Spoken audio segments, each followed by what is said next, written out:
जर आम्हा संसार काय करी, मनवो हरीचे दास लेवुती भूषणे, कापे तया भेने कळी काळ,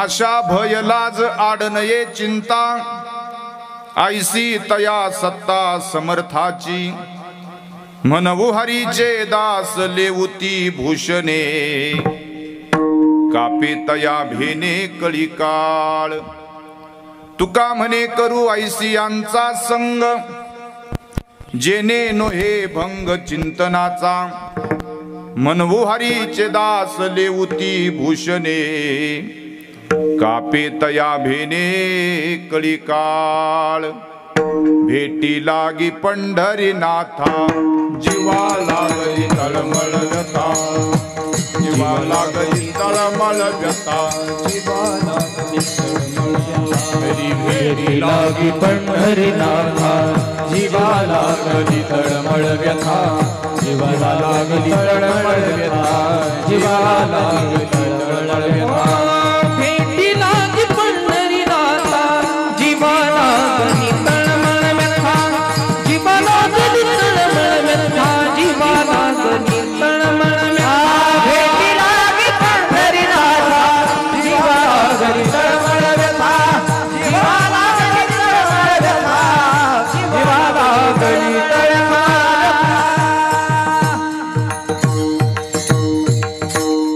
ओम नमो जी आद्या वेद प्रतिपाद्या, जय जय स्वसंवेद्या आत्मरूपा, देवा तूची गणेशू, सकलार्थमती प्रकाशू, म्हणे निवृत्ती दासू अवधारी जोजी, हे शब्द ब्रह्मशेष तेची मूर्ती सुवेश, जेथ वर्ण वपु निर्दोष मिरवीत असे, स्मृती त्याची अवयव देखा अंगिक भाव, तेथ लावण्याची ठेव अर्थ शोभा, अष्टादश पुराणे तेची मणिभूषणे, पदपद्धती खेवणे प्रमेय रत्नांची, पदबंधनागर तेची रंगातील अंबर, जेथ साहित्यवाने सपूर उजाळाचे, कृपाळू उदार माझा ज्ञानेश्वर, कृपाळू उदारे माझा ज्ञानेश्वर, कृपाळू उदार माझा ज्ञानेश्वर, कृपाळू उदार माझा ज्ञानेश्वर, कृपाळू उदारे माझा ज्ञानेश्वर, कृपाळू उदार माझा ज्ञानेश्वर, कृपाळू उदार माझा ज्ञानेश्वर, कृपाळू उदार माझा ज्ञानेश्वर, या नमस्कार पारवार, या नमस्कार पारवार, न पाहिया तुळाचा विचार, न पाहिया तुळाचा विचार, या नमस्कार या नमस्कार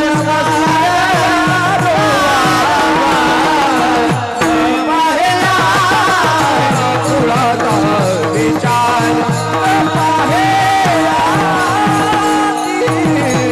तुळाचा विचार.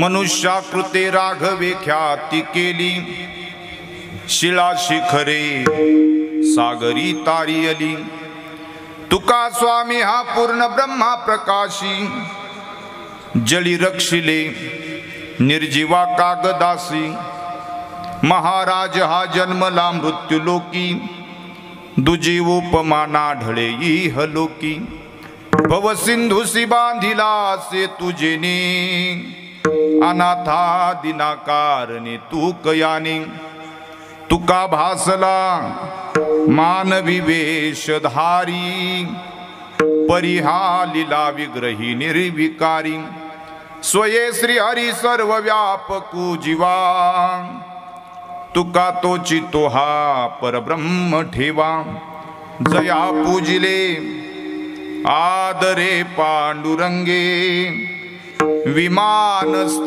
केले प्रयाण प्रसंगी तनु मानवी दिव्य रूपीच केली न त्यागिती हे दिव्य लोकासी नेली केला तो विमानी बैसोनिया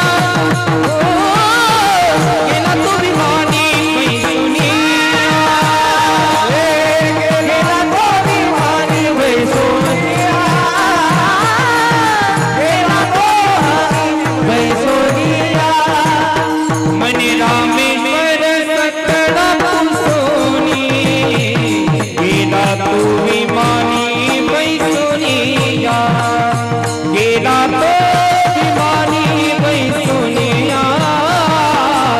गेला तो विमानी बैसोनिया म्हणे रामेश्वर सकल सोनी गेला तो विमानी बैसोनिया गेला तो विमानी बैसोनिया गेला तो विमानी बैसोनिया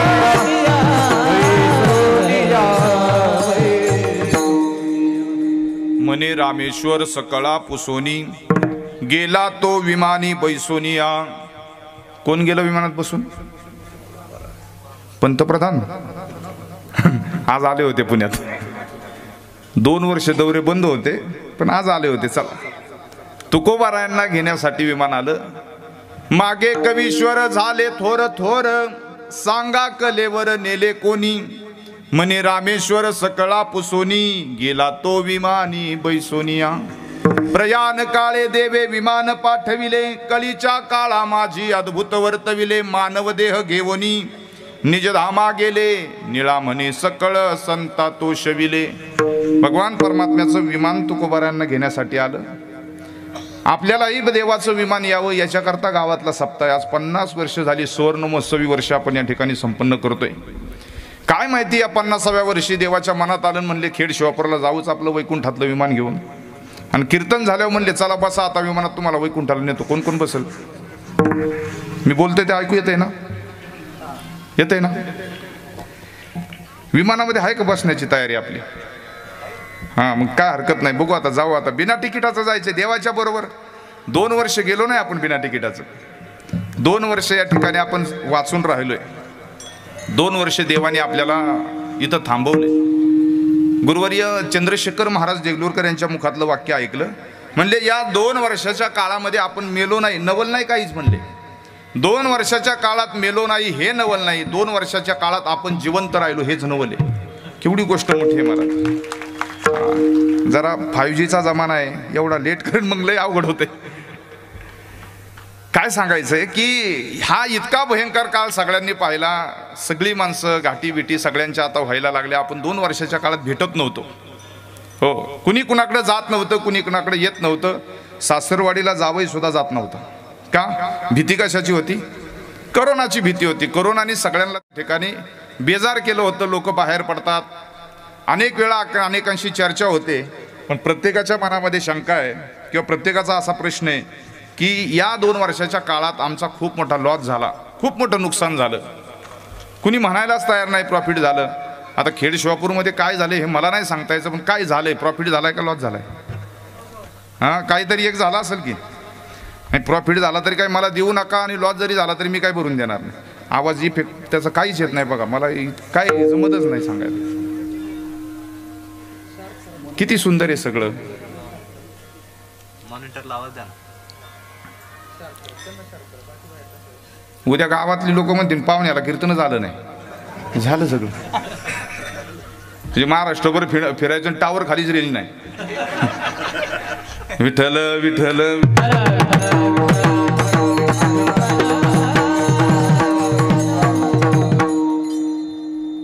2 वर्षानंतर आपण सगळे एका मेरेला भेटतोय कुणाचाही असा स्वर नाही कुणी असं म्हणत नाही की आमचा प्रॉफिट झाला म्हणून सगळे म्हणतात लॉस झाला तुमचं काही हो द्या, पण माझं असं मत आहे, आपल्या सगळ्यांचा झाला तो प्रॉफिट झाला. एका वाक्यात सांगतो आणि सिद्ध करून दाखवतो. देवाने आम्हाला या वर्षीचा सप्ताह कराय जिवंत ठेवला, हाच आपला प्रॉफिट आहे. याच्यापेक्षा काय वेगळा प्रॉफिट पाहिजे होता? क्षणोक्षणा सांभाळितो, साक्षी होतो आपुला. साक्षी होतो आपुला, साक्षी होतो आपुला. क्षणा सांभाळितो, साक्षी होतो आपुला. साक्षी होतो आपुला, साक्षी होतो आपुला. क्षणा सांभाळितो, साक्षी होतो आपुला. साक्षी होतो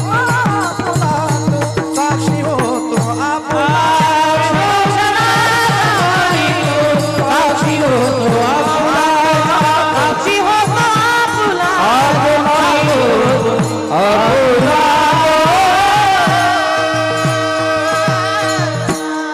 देव आमच्या प्रत्येक कार्याचा साक्षी आहे. प्रत्येक क्षणाला देव आम्हाला सांभाळतोय, प्रत्येक क्षणाला देव आम्हाला पोचतोय. चोखा म्हणे कांते विश्वाचा पोसना, संतांचा देखना विठो माझा. चोखोबराय आपल्या बायकोला सांगतात, ती पांडुरंगाला एकदा चोखोबरायच्या पत्नी म्हणल्या होत्या, हा पोट पोसणार आहे म्हणले. खायला मिळलं नाही की आपल्या दारामध्ये तुमची गुरं आणि ढोरं ओढायला येतो. त्यावेळेस चोखोबारायांच्या पत्नीने देवाला शिवी दिली, म्हणजे हा पोट पोसणं आहे. त्यावेळेस चोखोबाराय बायकोला सांगतात, हा पोट पोसणार नाही तर हा विश्वाचा पोसणं आहे, हा जगाला सांभाळणार आहे. संताचा देखना विठो माझा. असा आहे परमात्मा. त्याची कथा का करायची? का त्याच्या कथेला यायचं? का त्याच्या कीर्तनाला यायचं? देव आम्हाला सांभाळतो म्हणून त्याच्या कथेला यायचं. कुणाला सांभाळतो? सगळ्यांना सांभाळतो. ज्यांनी भजन केलं त्याला सुद्धा देव भाकरी देतो, ज्यांनी नाही केलं त्याला सुद्धा देव भाकरी देतो. आयुष्यभर माणूस कसा जरी वागला तरी परमात्मा आम्हाला सांभाळतो. दृष्टांतानं त्या ठिकाणी अभंगाची भाषा लक्षात येईल. घटना अशी आहे, एकदा एक वाट सुरासा रस्त्याने चालला होता. देव कसं सांभाळतो आपल्याला आणि कुणाला सांभाळतो? सगळ्यांना सांभाळतो. वाट सरू रस्त्याने चालला होता. 2 दिवसाचा उपवासी होता. 2 दिवस त्याला खायला मिळालं नाही. या करोनाच्या काळात असं झालं का हो? माणूस खायला मिळालं नाही म्हणून गेला. तुकाराम महाराजांचा काळ असा होता, दुष्काळे आटीला द्रव्य नेला मान, स्त्रियेका अन्नान्न करता मेली.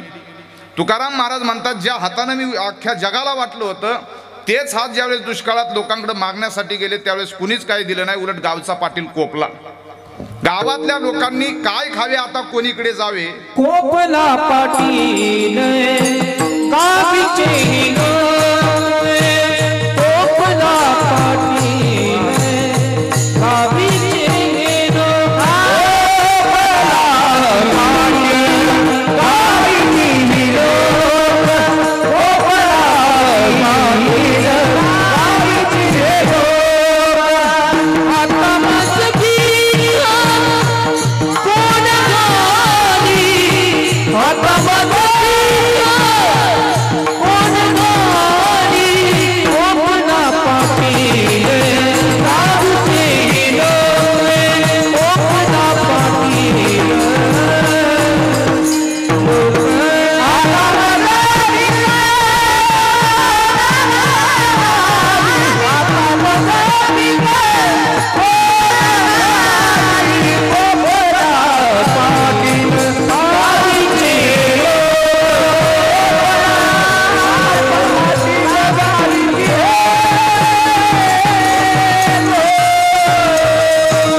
त्यांच्यासाठी एकदा टाळ्या हात मोकळं का. असे कीर्तनात अधूनमधून टाळ्या वाजवली की थंडी निघून जाते, लागत नाही आपल्याला अजिबात. तर आपण मोकळ्या हाताचं असावं.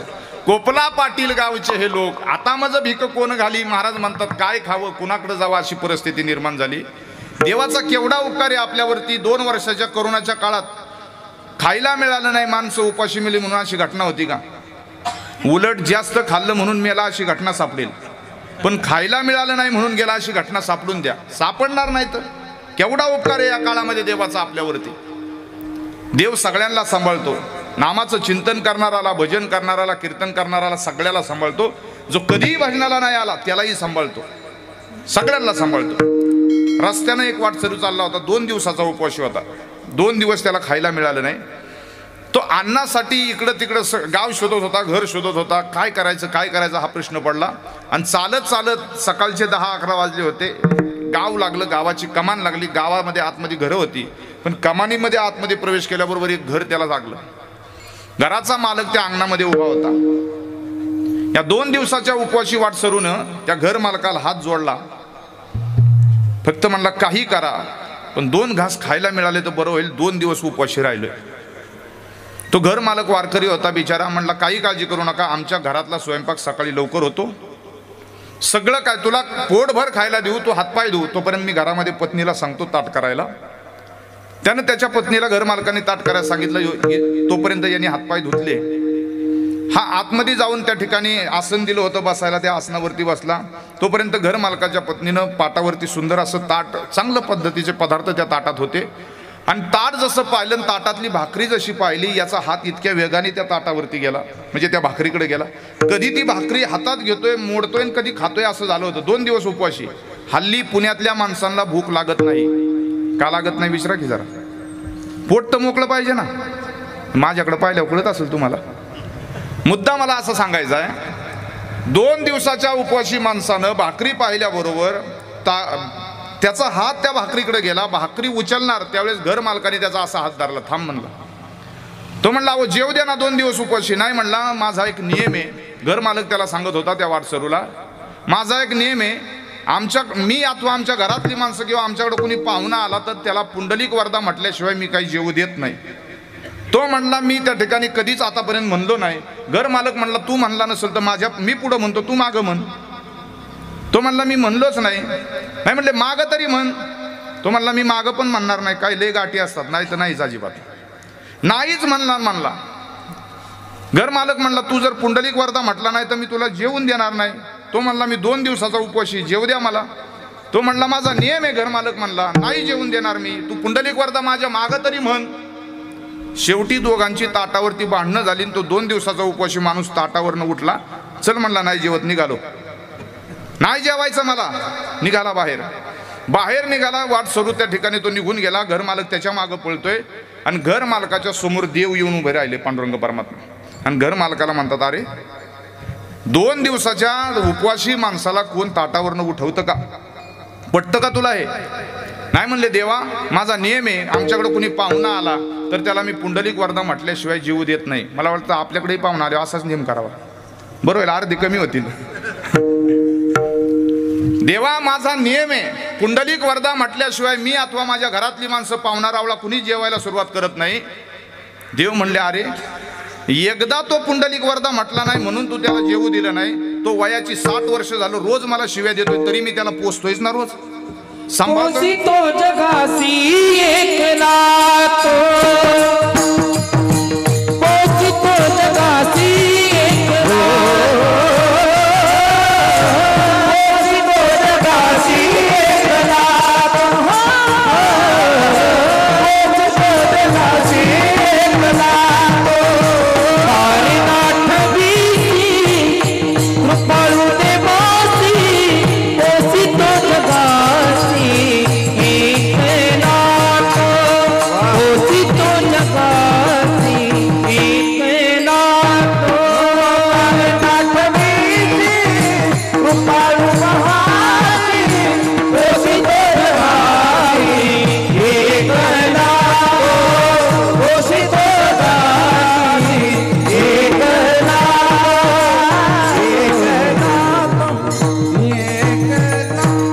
ज्ञानोबराय म्हणतात एरवी तरी माझी भक्ता आणि संसाराची चिंता, काय समर्थाची कांता कुरान मागे. मनसी करिता भागवत भक्ती, विघ्ने छळावया आड येती, तेथे मी सुदर्शन घेवोनी हाती राखे अहोरात्र निज भक्ता. एक वेळी ज्ञानोबराय सांगतात, एक वेळी नाथ महाराज सांगतात की भक्तीच्या प्रांतामध्ये जो कोणी निघाला परमात्मा त्याला उपवाशी मरू देत नाही. भक्तीच्या प्रांतात काय कुणालाही तो सगळ्याला सांभाळतो, पोषितो जगाशी एकला तो. बाळा दुधा कोण करीते उत्पत्ती, वाढवी श्रीपती सवेदोनी. काय तुझी तेने नाही केली चिंता, राहे त्या अनंत आठवणी. तुका म्हणे ज्याचे नाम विश्वंभर आणि त्याचे निरंतर. महाराज सांगतात त्याचं ध्यान करा. शिव्या देणाऱ्या माणसाला सुद्धा जर देव सांभाळतात. समर्थ तो माझा बाप, समर्थ तो माझा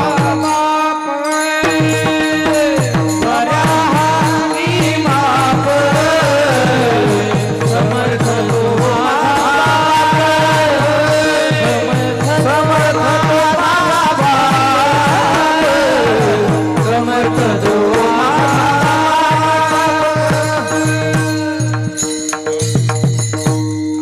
सगळं योग क्षम सगळं काय जे असेल ना, आमचा बाप इतका समर्थ आहे ना, कुणाकडे काही मागायची आवश्यकता नाही.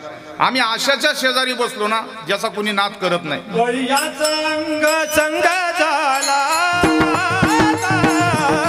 आई बाय चिंता तुका म्हणे, आई बाय चिंता तुका म्हणे, आई बाय चिंता तुका म्हणे. हरी बळीयाचा संग, बळीयाचा संग झाला, आई बाय चिंता तुका म्हणे, आई बाय चिंता तुका म्हणे, आई बाय चिंता तुका म्हणे. महाराज म्हणतात आम्ही आशाच्या शेजारी बसलो की उठ म्हणण्याची कुणाची ताकद नाही. कुणाच्या शेजारी बसलो? जगामध्ये जो बलवान आहे त्याच्या शेजारी बसावं, जो मोठा आहे त्याच्या शेजारी बसावं. माणसाला नादीच लागायचंय ना, मोठ्याच्या नादी लागायचं. आपले एक पैलवानकीचा असा एक नियम आहे. काय नियम आहे? ज्या पैलवानाला वाटतं आपली जोड वाढावी, त्यांनी त्याच्या खालच्या जोडीत लढून जमत नसतं, त्याला त्याच्या मोठ्या जोडीत लढावं लागतं. महाराष्ट्र केसरी व्हायचंय ना, आपल्यापेक्षा लहान जोडीत लढायचं नाही, आपल्यापेक्षा मोठ्या जोडीत लढायचं, जोड वाढती. राजकारण करायचंय ना, आपल्यापेक्षा खाली नाही, आपल्यापेक्षा मोठा कोणी टक्कर द्यायची. उद्योग क्षेत्रात मोठं व्हायचंय ना, आपल्यापेक्षा मोठा उद्योग कोणी केला त्या पद्धतीने प्रयत्न करायचा. क्षेत्र कोणताही असू द्या, गाणं असू द्या. मला वाटतं ना तुमच्यासारखं गाणं यावं, मी तुमच्या शेजारी जाऊन बसलं पाहिजे. मला वाटतं ना तुमच्यासारखं वाजवता यावं, मी यांच्या शेजारी जाऊन बसलं पाहिजे. मोठ्याची टक्कर घ्यायची. का घ्यायची? त्या संबंधानं बोलतोय. जोड वाढावी याच्याकरता पहिलवान मोठ्या जोडीत लढत असतो. राजकारणात मोठं व्हायचे, मोठ्या जोडीत लढायचं. मी त्याचा फायदा सांगतो. का मोठ्या जोडीत लढायचं? पडलो तरी लोक म्हणतात मोठ्या संघ पडला, आणि जिंकलो तरी लोक म्हणतात मोठ्याला पाडला. असं म्हटलं पाहिजे. त्याच्याकरता मोठ्या बरोबर तुकोबाराय सांगतात आम्हाला काय उठ म्हणण्याची कुणाची ताकद आहे? बळीयाचा अंग संग केला आता, आम्हाला भीतीच उरली नाही कसली. नाही भय चिंता तुका म्हणे, आम्हाला आता भीती नाही.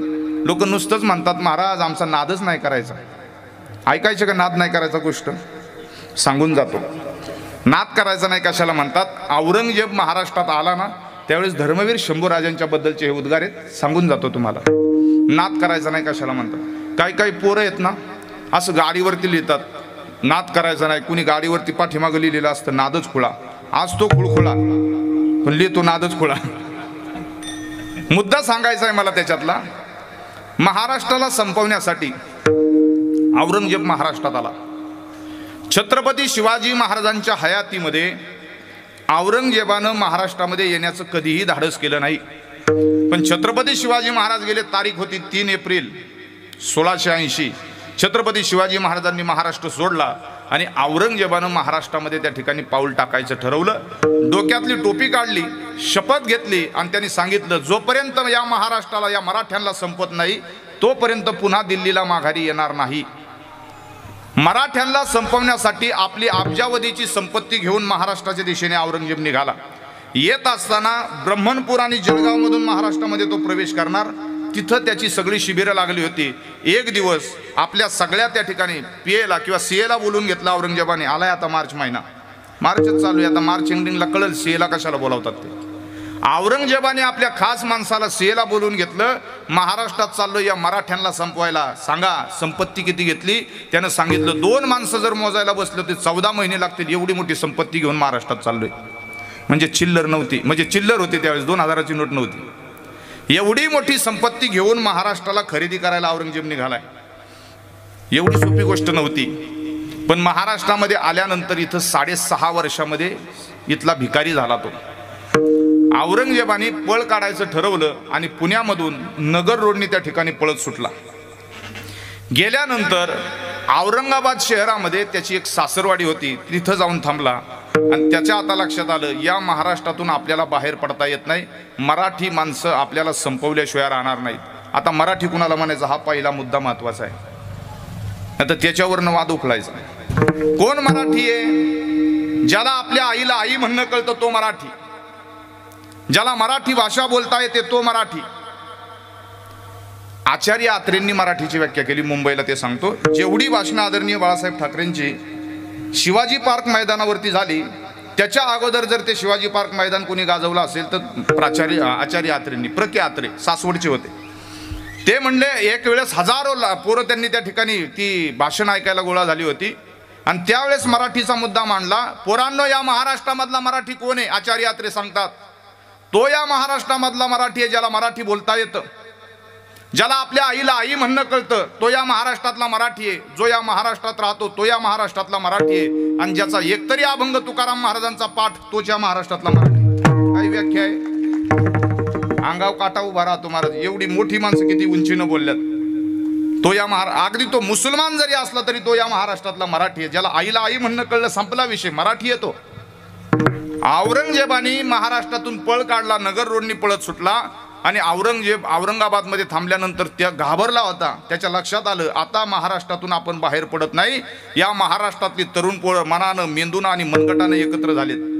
काय करावं? त्यांनी पत्र लिहिलं आपल्या पोरांना आणि दिल्लीला पाठवलं. दिल्लीला पत्र पोहोचलं. पोरांनी पत्र वाचलं. पत्रात फक्त एकच वाक्य होतं, जसे असाल तसे दिल्लीवरनं महाराष्ट्रामध्ये निघून घ्या. एवढंच वाक्य होतं. याच्यापेक्षा दुसरं काहीच नव्हतं.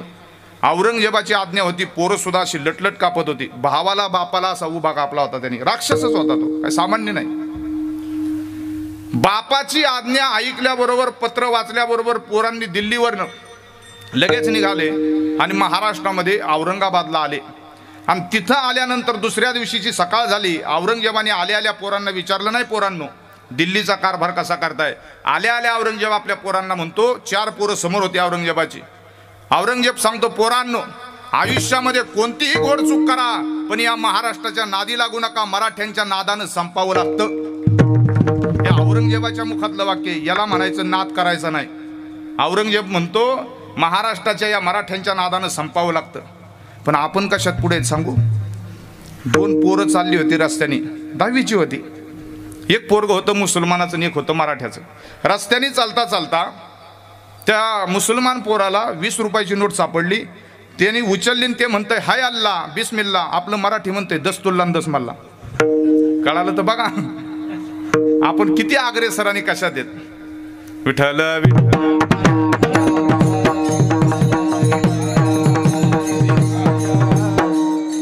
देश धर्म पर मिटने वाला शेर शिवा का छावा था. महापराक्रमी परम प्रतापी एक ही शंभु राजा था. महापराक्रमी परम प्रतापी एक ही शंभु राजा था. तेज पुंज तेजस्वी आखे, तेज पुंज तेजस्वी आखे. निकल गई पर झुका नहीं, दृष्टि गई पर राष्ट्र उन्नति का दिव्य स्वप्न मिटा नहीं. देश धर्म पर मिटने वाला शेर शिवा का हवा था. महापराक्रमी परम प्रतापी एक ही शंभु राजा था. महापराक्रमी परम प्रतापी एक ही शंभु राजा था. बारीक वाजवा तुम्ही. जिव्हा कटी खून बहाया, जिव्हा कटी खून बहाया. धर्म का सौदा किया नहीं, शिवाजी का वो बेटा था. गलत राह पर चला नहीं. देश धर्म पर मिटने वाला शेर शिवा का छावा था. महापराक्रमी परम प्रतापी एक ही शंभु राजा था. महापराक्रमी परम प्रतापी एक ही शंभु राजा था. वर्ष 300 बीत गए, वर्ष 300 बीत गए. अब शंभू के बलिदान को कौन जीता कौन हारा, पूछ ले संसार को. देश धर्म पर मिटने वाला शेर शिवा का छावा था. महापराक्रमी परम प्रतापी एक ही शंभु राजा था. महापराक्रमी परम प्रतापी एक ही शंभु राजा था. मातृभूमि के चरण कमल पर मातृभूमि के चरण कमल पर जीवन पुष्प चढ़ाया था. हे दूजा कोई दुनिया में जैसा शंभो राजा था। देश धर्म पर मिटने वाला शेर शिवा का छावा था। महापराक्रमी परम प्रतापी एक ही शंभो राजा था। महापराक्रमी परम प्रतापी एक ही शंभो राजा था। महापराक्रमी परम प्रतापी एक ही शंभो राजा था।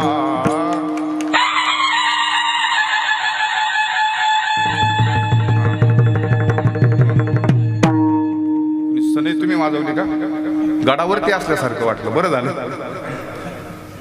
म्हणून आमच्या महाराष्ट्रातल्या सगळ्या तरुण पोरांना सांगणे, पोरांनो गाढवाच्या विचारानं जगाल तर माती व्हाल, शिवरायांच्या विचारानं जगाल तर छत्रपती व्हाल. हे सामर्थ्य त्यांच्या विचारामध्ये. असावं कुणाच्या बरोबर, राहावं कुणाच्या बरोबर, काय करावं. छत्रपती शिवाजी महाराज या महाराष्ट्राचा कारभार करत असताना आमच्या तुकोबारायांना विचारत होते, महाराज सांगा ना या महाराष्ट्रामध्ये कारभार करत असताना कसा केला पाहिजे. आणि मग तुकोबारायांनी सांगावं, आम्ही तेने सुखी राज म्हणा विठ्ठल विठ्ठल मुखी, तुमचे येर वित्त धन ते मज मृतिके समान. मनवा हरीचे दास तुका म्हणे मजे हास, कंठी मिरवा तुळशी व्रत करा एकादशी. अनेक संबंधानं विठ्ठल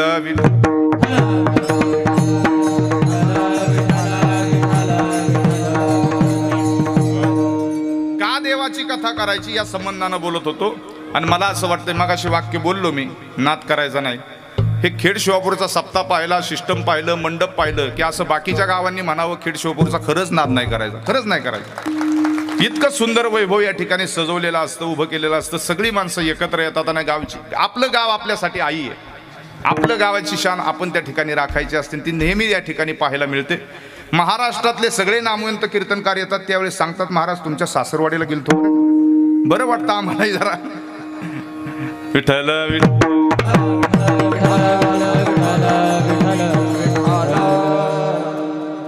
देव आम्हाला सांभाळतो म्हणून त्याची कथा करायची सांगत होतो. संसारामध्ये सगळ्या आहेत त्या व्यथा आहेत आणि परमार्थामध्ये असतात त्या कथा असतात. संसारातल्या व्यथा जर त्या ठिकाणी थांबवायच्या असतील तर परमार्थातल्या कथेला यावं लागेल. आदरणीय ज्यांचं रामायण होणार आहे अशा डोक महाराजांच्या मुखातलं एक वाक्य आहे. लोकांना असं वाटतं कथा कीर्तन ही मनोरंजनाकरता असतात, तर कथा कीर्तन ही मनोरंजनाकरता कधीच नसतात, तर त्या जीवनाच्या व्यथा सुधारण्याकरता कथा कीर्तन असतात. म्हणून कथेला यायचे, म्हणून कीर्तनाला यायचे. एका राजाला अशी कथा ऐकायची आवड होती. मी त्या संबंधानं, संसारातल्या कथा कधीही संपत नाहीत, संसारातल्या व्यथा कधी संपत नाहीत. सासूनी सुनबद्दल केलेली तक्रार आजपर्यंत कधी संपली का? आमच्या मांडवीला तर नाही संपली, इकडं संपली तर मला नाही सांगता यायचं. सुनेने सासूबद्दलची केलेली तक्रार कधी संपली का? एका बंगल्याचं नाव होतं समाधान आणि त्या बंगल्यामध्ये म्हणजे दोघच नवरा बायको राहत होते. आणि एक दिवस अशी सकाळची वेळ होती, सकाळी सकाळी नवरा बायको जेवायला बसले आणि जेवत असताना हा सहज बायकोला म्हणला, का ग मी माझ्या पोराला इंजिनियर करणार. तेवढ्यामध्ये बायको म्हणली, मी माझ्या पोराला डॉक्टर करणार. हा म्हणला इंजिनियर करणार, ती म्हणली डॉक्टर करणार. तेवढ्यात तो म्हणला, अगं पोरगं जर इंजिनियर झालं तर आम्हाला कंपनीमध्ये कामासाठी मदत करील म्हणून मी त्याला इंजिनियर करणार. बायको म्हणली, मी त्याला डॉक्टरच करणार, कारण डॉक्टर झाला तर मी सारखे आजारी असते, टुचून घ्यायला बरं पडेल. आता दोघांचा हेतू पाहिला, दोघांची ते सोय पाहिली. तो म्हणला मी इंजिनियर करणार, ही म्हणली मी डॉक्टर करणार. इंजिनियर डॉक्टर करता करता जेवत्या ताटावरती दोघांची भांडणं. महिला दिनाच्या दिवशी सांगतो यांनी, जेवता ताटावरती दोघांची भांडणं झाली. तिनं सगळ्या कबशा त्याच्या समोर आपटल्या. त्या दिवशी तो चहा पित होता. आता कोण विचारू नका कोण चहा पित होता, तो चहा पित होता आणि चहाचा कप त्याच्या हातातून खाली पडला आणि तेवढ्यामध्ये त्यांनी धरला. बायको समोरच उभी होती. तो म्हणला, बघ कप वाचवला. बायको म्हणली, वाचवला नाही, तुम्ही वाचलात. नाही कळालं म्हणजे कप फुटला असता तर नक्की हा फुटला असता. ती त्याला म्हणत होती मी इंजिनियर डॉक्टर करणार. हा नवरा म्हणत होता मी त्याला इंजिनियर करणार. डॉक्टर इंजिनियर करता करता घरामध्ये इतकं पेटलं. बंगल्याचं नाव तर समाधान. दोघांची एवढी भांडणं, त्या भांडणामध्ये तिने सगळ्या घरातल्या कबशा भांडी बिंडी चिमून टाकली. याने सुद्धा हातातला मोबाईल, मिक्सर, टीव्ही बीव्ही सगळं फोडून टाकलं. शहाणा माणूस बंगल्याच्या पुढून चालला होता आणि तो शहाणा माणूस म्हणला, बंगल्याचं नाव तर समाधान दिसतंय पण एवढी आग कशाने लागली घरात काय माहिती. मोठमोठ्याने का भांडतात हे नवरा बायको म्हणून. म्हणला पाहू तर खरं काय झालं. तेवढ्यामध्ये हा आतमध्ये गेला आणि विचारतो त्या दोघांना काय झालं. ते दोघंही पळत त्याच्याजवळ आले. ती म्हणली मी माझ्या पोराला डॉक्टर करणार. हा म्हणला मी इंजिनियर करणार. इंजिनियर डॉक्टर करता त्याच्या समोर शहाण्या माणसासमोर भांडायला लागली. त्यांनी मधला मार्ग सांगितला, अरे माझा ऐका तुम्ही त्याला इंजिनियर करा नाही तर डॉक्टर करा, पण ज्याला इंजिनियर करायचे डॉक्टर करायचे त्या पोराला तर बोलवा ना, त्याचा तर सल्ला घे ना, तुला काय व्हायचे ते. दोघंही नवरा बायको एकामेरीकडे बघायला लागले, हसायला लागले. अरे म्हणलं 2 मिनिटापूर्वी भांडत होता ना, आता हसता का? ते दोघंही म्हणले पोरगा अजून जन्माला यायचंय. कळालं म्हणजे तुम्हाला मला काय म्हणायचे? अरे जन्माला येण्याच्या अगोदर यांनी एवढे कुटाणे केले, मग जन्माला आल्यावर तेवढं काय व्हायचं? ह्या झाल्या संसारातल्या कथा. संसारातली कथा संपत नाही. परमार्थात संसारात व्यथा आहेत म्हणून त्या संपत नाहीत, परमार्थात कथा आहेत. असंच एका राजाला कथा ऐकण्याची आवड होती. तसं आपल्याही जीवनाच्या व्यथा आजपर्यंत कुठं संपल्या? संत प्रमाण सांगू नामदेव महाराज म्हणतात, आजा मेला पण जा मेला गेला बाप मसना गेला, देखत देखत ना तू ही तैसा हो, देखत देखत ना तू ही तैसा. आजा गेला पण जा गेला बाप मसना गेला, बाप मसना गेला, देखत देखत ना तू ही तैसा झाला, देखत देखत ना तू आजा मेला पण जा मेला, बाप मसना गेला, देखत देखत ना तू बंधू तोही तैसा झाला, देखत देखत ना तू बंधू तोही तैसा झाला. मेला पण जा मेला, बाप मसना गेला, देखत देखत ना तू बंधू तोही तैसा झाला, देखत देखत ना तू बंधू तोही तैसा झाला. उठा उठा जागा पाठी, भयाले मोठे भयाले मोठे, पंढोरी वाचोनी तुझा ठाव नाही कुठे. नामदेव महाराज सांगतात, काय करा? संत संग धरा, तुम्ही हरिभजन करा, हरिभजन करा.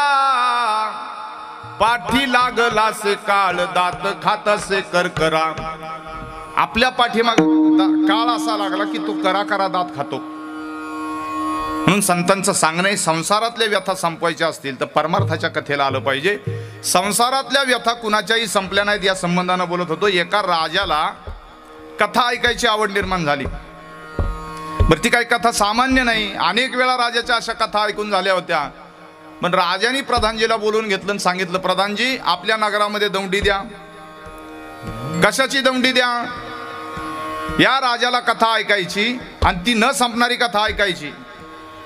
न संपणारी जर कथा कुणी सांगितली तर त्याला अर्ध राज्य बक्षीस दिलं जाईल, आणि ज्याची कथा मधीच संपेल त्याला त्या ठिकाणी मृत्यूदंडाची शिक्षा दिली जाईल. मयूर महाराज, आपलं भाग्य चांगलं आहे की कीर्तनाला आल्यावर लोक म्हणत नाही आम्ही सांगल तो जा भंग घ्या, म्हणून बरं चाललंय आपलं. बऱ्याच ठिकाणी ते दौंडी पिटवणारे नगरामध्ये नगराच्या बाहेर दौंडी द्यायला गेले. आमच्या राजाला कथा ऐकायची, न संपणारी कथा ऐकायची. जर कोणी न संपणारी कथा सांगितली तर त्याला अर्ध राज्य बक्षीस दिलं जाईल, आणि संपणारी कथा जर मध्येच कथा संपली तर त्याला मृत्यूदंडाची शिक्षा दिली जाईल. कुणीही कथाकार तयार झाला नाही. मरायला कोण तयार होतं? मरायला तयार झालं नाही. हा, बरोबर आहे.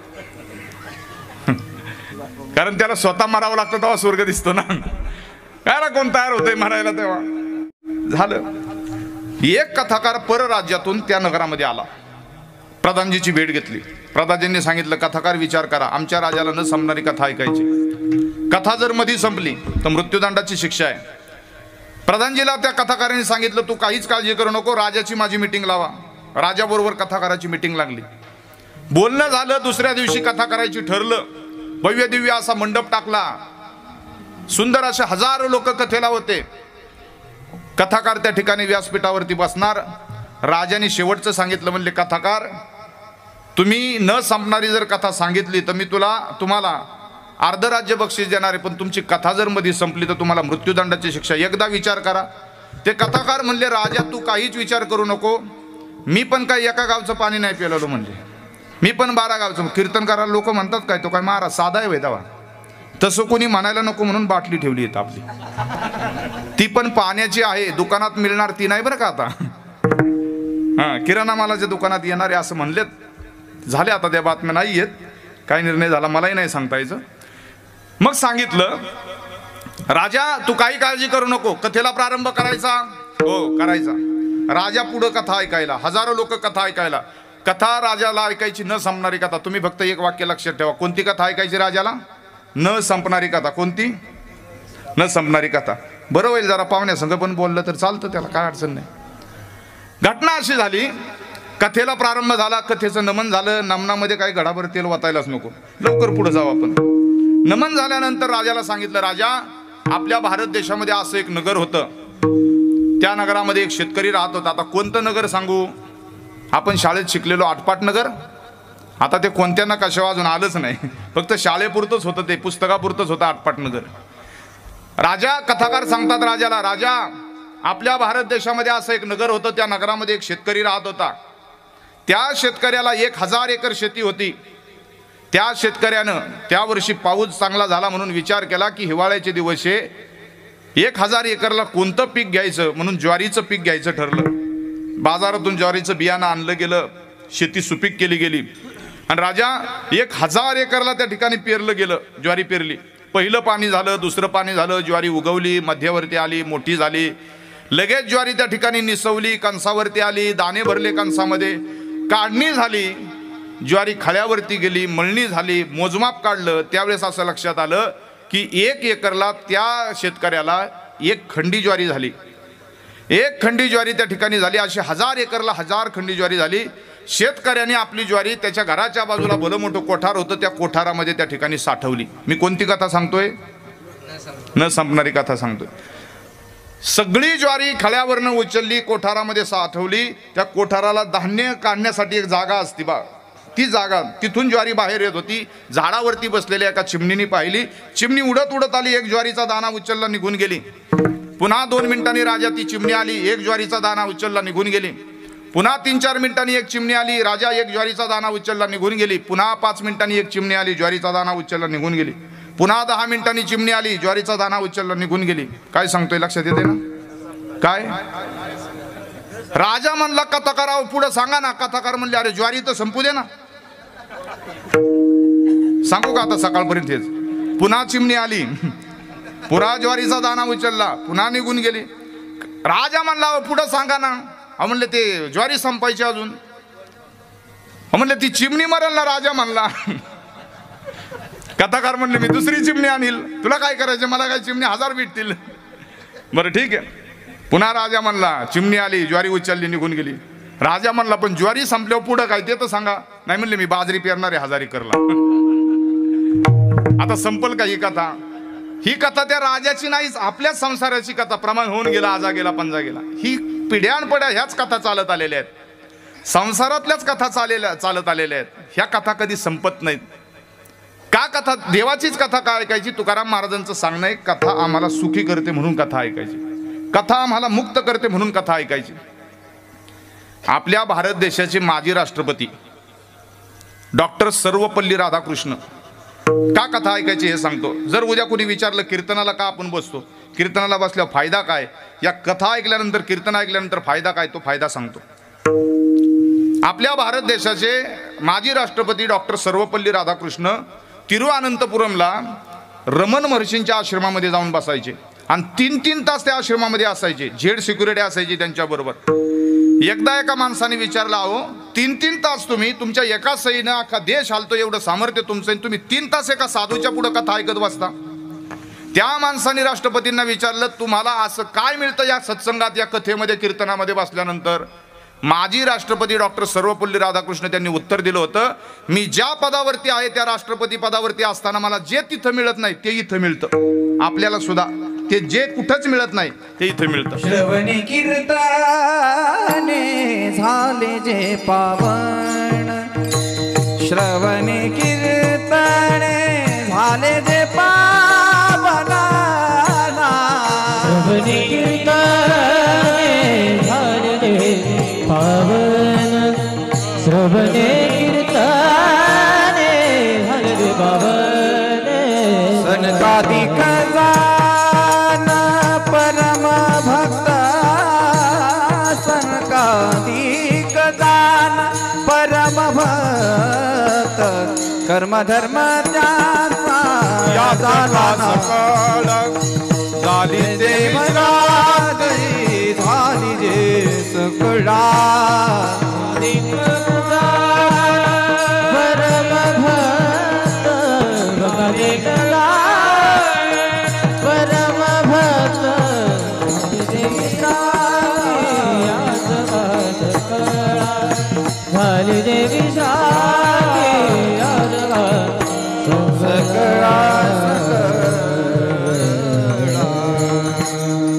का कथा ऐकायची या संबंधानं भागवतामध्ये गोपीगीतात एक श्लोक आलाय. तव कथामृतम तप्त जीवनम कविभिरीडितम कल्मषापहम श्रवण मंगलम श्रीमदाततम गृही गृह्णन्ति ते भूरिदा जना. तापलेल्या जीवाला शांत करण्याचं सामर्थ्य कथेमध्ये. कथा सुख करी कथा मुक्त करी कथा सुख करी कथा मुक्त करी कथा सुख करी कथा मुक्त करी कथा सुख करी कथा मुक्त करी कथा सुख करी कथा मुक्त करी कथा सुख करी कथा मुक्त भोरी सुख करी कथा मुक्त करी सुख करी कथा मुक्त करी कथा याची बरी विठोबा कथा याची बरी विठोबा कथा याची बरी विठोबा कथा याची बरी विठोबा कथा सुख करी कथा मुक्त करी कथा सुख करी कथा मुक्त करी कथा सुख करी कथा मुक्त करी कथा सुख करी कथा कथा सुख करी कथा दुःख करी कथा सुख करी कथा दुःख करी कथा सुख करी कथा दुःख करी कथा याची बरी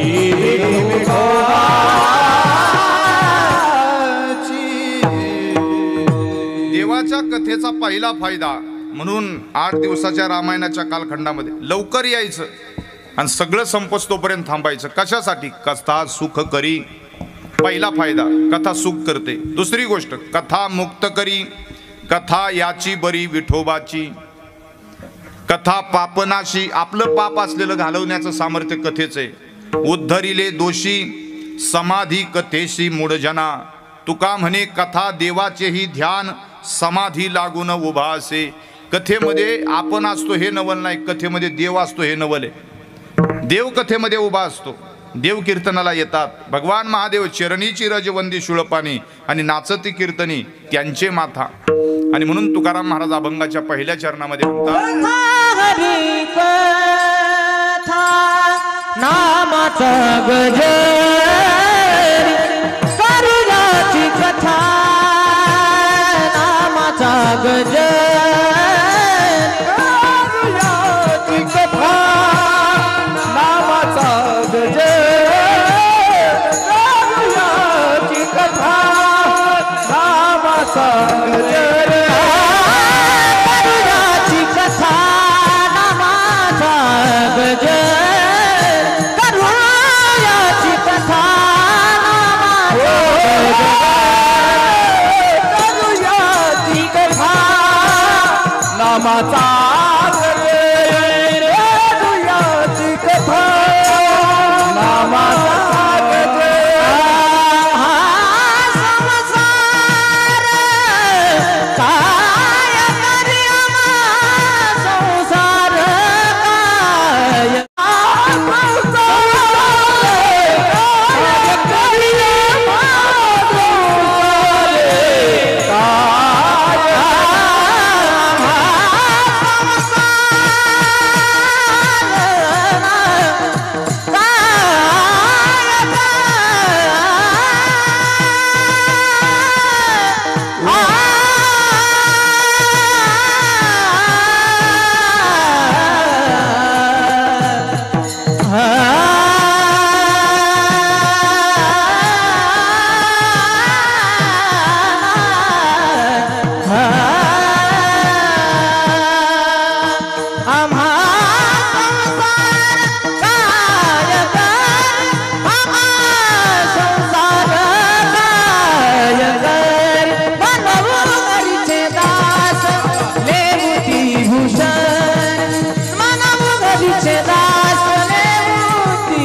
हरीचे दास लेवुती भूषण. हे सगळं मेहनतीचं फळ असतं, त्याला मेहनत करावी लागते, सातत्यानं प्रयत्नशील असावं लागतं.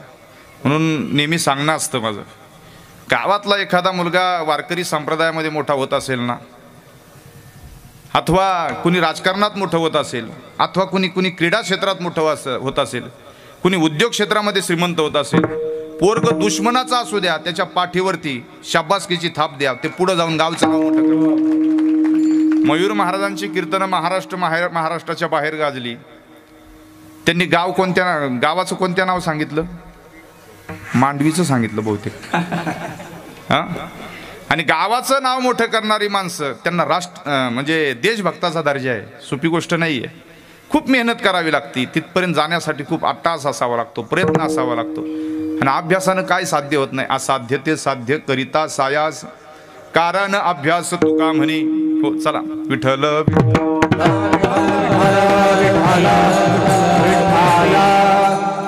म्हणून आपले दोष जातात म्हणून कथा करायची. कथा त्रिवेणी संगम, देवभक्त आणि नाम तेथीचे उत्तम, शरण रज वंदिता, जळती दोषाचे डोंगर, शुद्ध होती नारी नर. तुकाराम महाराज म्हणतात आपल्या दोषाचे डोंगरच्या डोंगर जळून जातात इथं कीर्तनामध्ये आल्यानंतर. आपलं पाप नाहीसं होतं. एवढं सामर्थ्य या कीर्तनाचे, एवढे फायदे आहेत. जेथे तुझ्या कीर्तनाचा घोष, जळती पापे पळती दोष, काय उने आम्हा आनंदास, सेवू ब्रह्मरस तू का म्हणे, सेवू ब्रह्मरस तू का म्हणे. म्हणून नाही काही चिंता, तुझी आमुचा माता पिता, बहीण बंधू आणि चुलता, आणि गोता सर्वा ठाई. 20 नंबरचा नाटाचा अभंग इतका गोडे. महाराज सांगतात जेथे तुझ्या कीर्तनाचा घोष, काय होतं? जळती पापे, म्हणून त्याच्या नामाचा गजर करायचा. पाप जळतात म्हणून. दुसरी गोष्ट, का इथं आम्हाला आनंद मिळतो म्हणून. संप्रदायात आलो ना, आपण सेवक व्हायचं, मालक नाही. सेवक म्हणून आलो की आपण त्या ठिकाणी मालक असतो, पण मालक सेवेला सेवक झालो, सेवेला सेवक झालो, सेवेला सेवक झालो, सेवेला सेवक झालो, तुमच्या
लागी सेवक झालो, तुमच्या लागलो निज चरणा. निळोबाराय म्हणतात आम्ही सेवक झालो.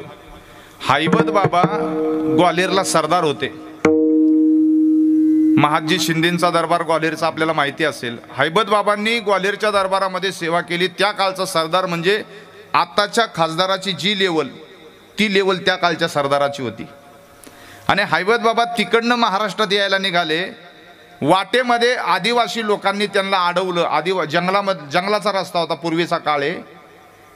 आणि अडवल्यानंतर बाहेर पडण्याचा मार्ग मिळत नव्हता. प्रचंड मोठी संपत्ती घेऊन महाराष्ट्रात निघाले होते ते.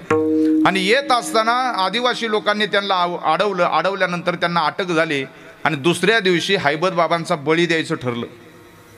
हैबत बाबांनी त्या रात्रीला ज्ञानोबारायांच्या ज्ञानेश्वरीचं चिंतन केलं.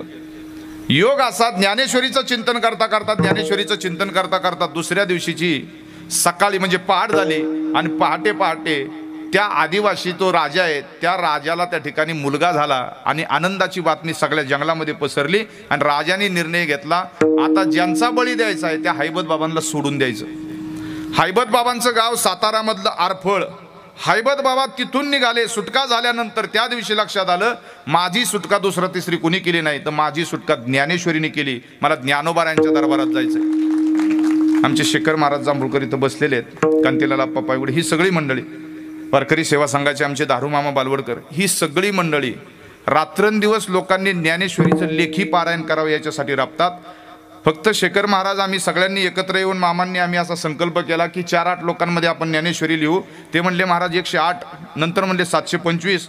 आता त्या संकल्पाला एवढं यश आलं नुसता महाराष्ट्र नाही महाराष्ट्राच्या बाहेर आणि जगातल्या 18 देशामध्ये 30,000 लोक आपली ज्ञानेश्वरी लिहितात. आत्ताची घटना आहे चालू.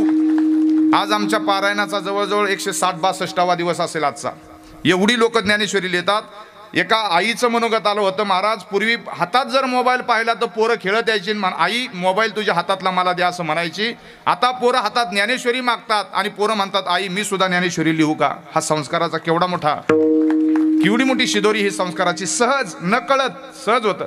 आमचे मित्र इथं नितीन पैलवान बसलेले आहेत. त्यांना विचारा त्यांची मावशी 2 महिन्यामध्ये ज्ञानेश्वरी लिहिली पण त्यांची मावशी सारखी अशी बडबड करायची. मग घरामध्ये बडबड असेल कलकल असेल सून असेल होतच असतं घरात असल्यावर सगळं होतं असतं. आणि मग सहज त्यांनी सांगितलं म्हणले मावशी एक काम करशील. हा करील ना. काय ज्ञानेश्वरी लिहायला घे. मावशी आता आम्हाला लिहायची होती वर्षभरात ज्ञानेश्वरी. म्हणजे लोकांचा फायदा करून जी जास्त लोक तोंड चालवत असतील ना त्यांच्याजवळ ज्ञानेश्वरी लिहून द्या. 2 महिन्यात होती पूर्ण. मावशीला ज्ञानेश्वरी लिहून दिली. मावशीनी वर्षभरात लिहायची होती ती 2च महिन्यात लिहून टाकली. महाराज फोन आला मला मग त्यांनाही आला मलाही आला. फक्त तिकडनं मावशी म्हणली महाराज ज्ञानेश्वरी लिहून झाली. म्हणले अरे वा चांगली गोष्ट आहे. आणि तिकडून मावशी म्हणली महाराज 2 महिन्यात सुनेची माझी अजिबात भांडणं नाही झाली. म्हणलं चांगलं आहे का वाईट आहे. जर घरातली भांडणं मिटवायची असतील तर ज्ञानेश्वरीचं लेखी पारायण करायला काय आपल्याला हरकत आहे. हो केलं पाहिजे ज्या गोष्टी. आणि मला एक आदर वाटला जी सगळी सप्ताह कमिटी जी काही सगळी आपली मंडळी याच्यामध्ये सामील आहेत. महाराज 101 पेक्षा जास्त लोक इथं पारायण करतात. ही सोपी गोष्ट नाही. 2 माणसं मिळत नाहीत हल्ली पारायणाला. आणि खेड शिवापूर सारख्या गावामध्ये जर 101 लोक पारायण करत असतील तर हा आपल्या सप्ताहाचा विजय. यश म्हटलं लागल. तुमची सगळी जी पळापळ आहे सगळ्यांची जी तळमळ आहे ही नकळत पुढच्या पिढीला हा विचार हा संक्रमित होत असतो. हा संस्कार आपण देत असतो. चला विठ्ठल विठ्ठल.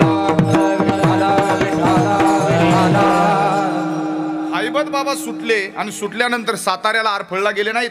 त्यांनी सांगितलं मला ज्ञानेश्वरीने वाचवलं ना मला माऊलींच्या दरबारात जायचे. आयुष्यभर माऊलींच्या दरबारात सेवा केली. माऊलींचा विना घेतला.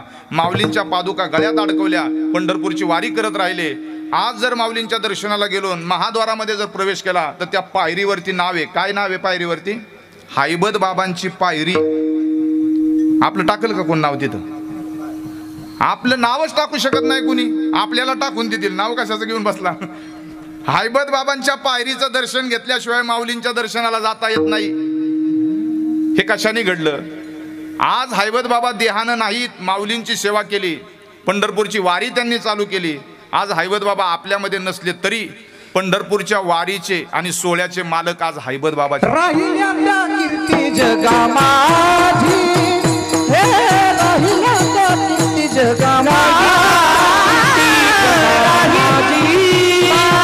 राहिल्या त्या कीर्ती जगा माझी. दिगंबर ईश्वर विभू.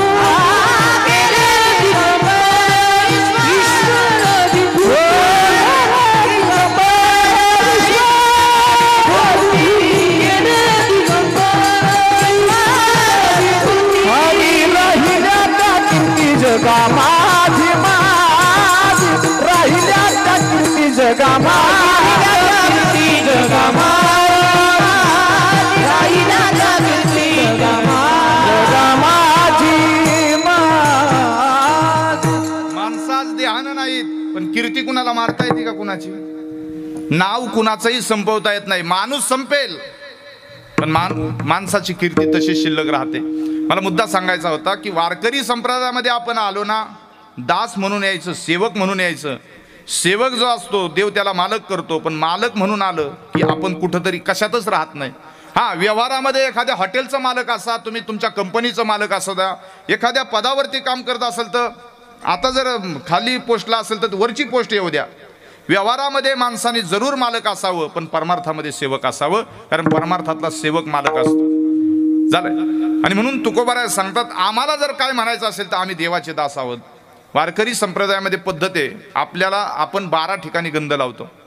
वारकरी संप्रदायातल्या भूषणांना किंमत आहे, गळ्यातल्या माळेला किंमत आहे, डोक्यातल्या फेट्याला किंमत आहे, डोक्यातल्या टोपीला किंमत आहे. कशाला किंमत नाही? धोत्राला किंमत आहे. सगळ्याला, वारकरी संप्रदायातल्या सगळ्या भूषणांना किंमत आहे. टाळाला किंमत आहे, पक्वादाला किंमत आहे. किंमत म्हणजे पैसे नाही बरं, मोल मोल. हाती टाळ दिंडी मुखी नाम गाणे, गजर होतो बहु मोठ्याने, नाही निवडिली थोरा लहाने, नका निजो भिकेच्या भेनेगा, वासुदेव करीतो फेरा, वाडियात बाहेर दारा, कोणी काहीतरी दान पुण्य करा, जाब नेदा करी. हो, नामदेव महाराज म्हणतात ना, टाळ दिंडी घेऊन हाती आणि विठ्ठल नाम.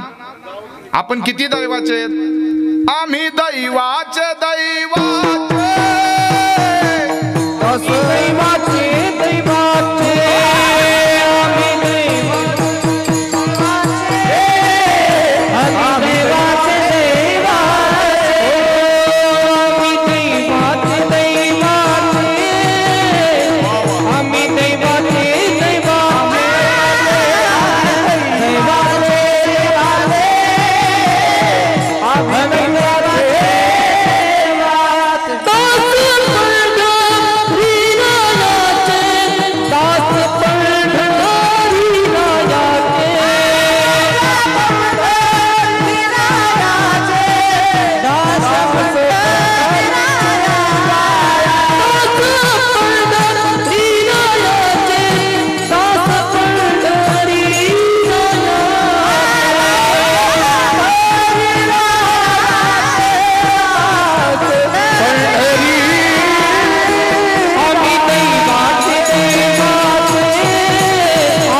इथंही आलं दास. आम्ही कुणाचे दास आहोत? दास पंढरीरायाचे, म्हणून आम्ही दैवाचे आहोत. नाम गाऊ, नाम घेऊ, नाम विठोबाला वाहू, आम्ही दैवाचे दैवाचे. अजून सगळ्यात मोठं दैव सांगू, बाकी कुठं बसायला आणि उभं राहायला मिळतं ह्याच्यापेक्षा कीर्तनात बसायला मिळणं याच्यासारखं मोठं दैवच नाही आपलं. ही नामदेव महाराजांची भाषा आहे. आम्ही दैवाचे का? आम्ही दास पंढरीरायाचे आहोत.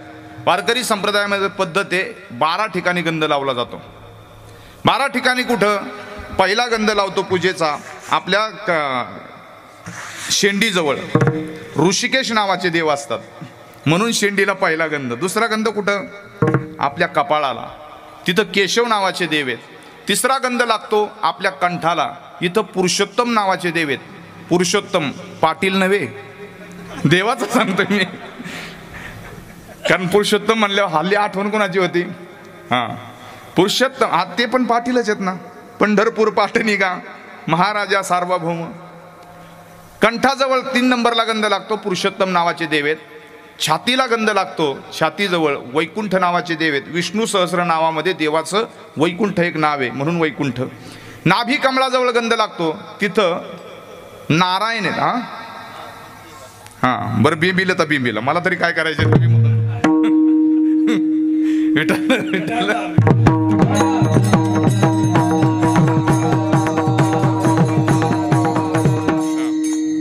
असू द्या ते मनापासून सांगतात, काही हरकत नाही.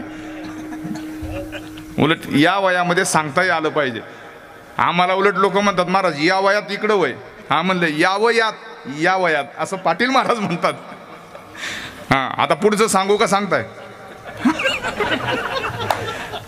नंतरचा गंध कुठं लागतो? उजव्या पोटाला त्रिविक्रम नावाचे भगवान आहेत, डाव्या पोटाला दामोदर नावाचे भगवान आहेत. उजव्या दंडाला गंगा आहे, डाव्या दंडाला यमुना आहे. उजव्या दंडाला राम आहेत, डाव्या दंडाला कृष्ण आहेत. उजव्या कानाला गंगा आहे, डाव्या कानाला यमुना आहे. आणि अजून एक ठिकाण राहिले, 12वं ठिकाण राहिले एक. थांबा आता सांगा का बारामतीचा माणूस बोलवाय पाहिजे? एक ठिकाण राहिलं. हा पाठीला पद्मनाभ नावाचे भगवान आहेत म्हणून पाठीला गंध लागतो. अशा 12 ठिकाणी गंध लागतो. वारकरी संप्रदायाच्या गंधाला सुद्धा मोल आहे, लावण्याला सुद्धा आणि पाहण्याला सुद्धा. एक दृष्टांत जुने कीर्तनकार सांगायचे. एकदा म्हणले एक ठिकाणी कीर्तन होतं एका महात्म्याचं. कीर्तन एका दुकानदारानं, म्हणजे मारवाड्याचं दुकान होतं मंडपाच्या समोर, असं मारवाड्याच्या दुकानामध्ये मारवाडी बसला होता आणि कीर्तन ऐकलं त्याने. कीर्तन ऐकल्यानंतर त्याला त्या दिवशी असं वाटलं महाराजांचं दर्शन घ्यावं, महाराजांकडनं काहीतरी नियम घ्यावा. कीर्तन संपलं. कीर्तन संपल्यानंतर दुकानातून मारवाडी उठला, महाराजांच्या जवळ आलं, महाराजांना म्हणला महाराज तुमचं कीर्तन मला खूप आवडलं, मला आज तुम्ही काहीतरी एखादा नियम द्या. महाराज त्याला म्हणले आजपासून तू खोटं बोलू नको. मारवाडी म्हणला मला जमणार नाही, मी जर खोटं बोलला नाही तर माझा व्यापार कसा होईल? मी 10 रुपयाचा मास्क कधी 50ला कधी 100ला विकतो ना, असं जमल कसं? म्हणले नाही, व्यापार आहे व्यापार. बिचारा खरं तरी बोलला. महात्म्याच्या जवळ, ज्ञानोबारायाच्या जवळ, तुकोबारायाच्या जवळ देवाच्या बरोबर आपण काय करतो याची कबुली देता आलं पाहिजे. मारवाडी असून खरं बोलला. म्हणले मला खोटं नकळत बोलावं लागेल, माझ्याच्याने खोटं जाईल. आणि खोटं का बोलू नये? तुकाराम महाराजांचं सांगणं, खरे बोले तरी फुकासाठी जोडे हरी. ज्ञानोबाराय म्हणतात माझिया सत्यवादाचे तप वाचा केले बहुत कल्प, तया फळाचे महादीप पातलो आम्ही. मी वर्षानुवर्ष त्या ठिकाणी, आताच नाही अनेक जन्मामध्ये मी खरं बोलत आलो म्हणून या ठिकाणी एवढं मोठं स्थान प्राप्त केलं. ज्ञानोबाराय म्हणतात खरं बोलल्याने फायदा काय? खरे बोले तरी फुकासाठी जोडे हरी, म्हणून खरं बोलायचं. तो म्हणला महाराज मला काही खरं बोलायला जमणार नाही. मारवाडी म्हणला महाराज मला दुसरा नियम द्या. महाराज म्हणले एक काम करतो, आजपासून लोकांची निंदा करू नको. म्हणला असं कसं जमल? एखादा उधार घेऊन गेला तर सगळा सातबारा काढतो म्हणला मी त्याचा. मला खोट म्हणजे निंदा केल्याशिवाय जमणारच नाही. निंदा का नाही करायची त्याचं उदाहरण सांगतो आणि वाक्यही सांगतो, किंवा तुकोबारांचं प्रमाण सांगतो.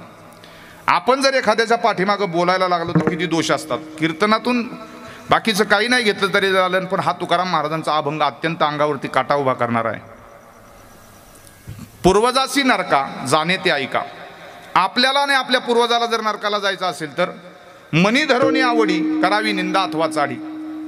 मात्रा गमना आईसी जोडी पातकाची राशी. तुका म्हणे वाट कुंभपाकाची ते नीट. कुंभपाक नावाच्या गावाला ती वाट जाते, नरकाला वाट जाते, म्हणून लोकांची निंदा करायची नाही. एका महात्म्याच्या मुखातलं डोंगरेजी महाराज असं म्हणतात, लोकांची निंदा का नाही करायची? आई असते आई. बाळाने जर घाण केली ना तर आई बाळाची घाण आपल्या हाताने काढते, पण निंदा करणारा माणूस आपल्या जिभेने गावाची घाण काढतो. आपण ठरवायची निंदा करायची का नाही करायची. त्याचे इतके दोष आहेत, इतके भयंकर दोष आहेत. तुकोबारायचं विधान येते. आपल्याला जर नरकाला जायचं असेल, तो म्हणला मारवाडी म्हणला महाराज मला माझ्याच्याने चुकून निंदा होऊ शकते, म्हणून मला हा पण नियम नको. अजून एखादा नियम सांगा. महाराजांनी सांगितलं तू एक काम कर, तुझ्या घराच्या समोर कोण राहतं? म्हणले नाही एक महाराज आहेत, कुंभार आहेत, महाराज आहेत. बरं ठीक आहे, मग एक काम कर, वारकरी आहेत ते, त्यांच्या कपाळाचा गंध तू पा, तू लावायचा पण त्रास नको घेऊ म्हणले. तू फक्त सकाळी उठला, दुकानात बसला, आंघोळ पांघोळ झाली की कुंभार महाराजांच्या कपाळाचा गंध पाहायचा आणि नंतर चहा पाणी काय असेल ते तुझं घ्यायचं. नियम चालू झाला. याचा काय नियम ठरला? दुकानात बसायचं आंघोळ पांघोळ करून. कुंभार महाराज घरातून बाहेर पडले की त्यांच्या कपाळाचा गंध पाहायचा, मग पाणी प्यायचं, मग चहा घ्यायचा, मग जेवण सगळं. 1 दिवस झालं, 2 दिवस झालं, रोज हा सकाळी उठायचा, महाराजांच्या कपाळावरचा गंध पाहायचा आणि नंतर चहा पाणी घ्यायचा. असा नियम 1 दिवस नाही, 2 दिवस नाही, 4 महिने, 6 महिने, 2 वर्ष चालला. 2 वर्षातून एकदा अशी गडबड झाली, सकाळचे 10 वाजले तरी काय कुंभार महाराज काय बाहेर आलेच नाहीत. हा म्हणला काय गडबड झाली, कुंभार महाराज कुठे गेलाय काय माहिती. 2 वर्षातून असं कधीच झालं नव्हतं. घरात तर जाऊन विचारू काय झाले ते, म्हणून विचारलं तर त्यांची पत्नी होती.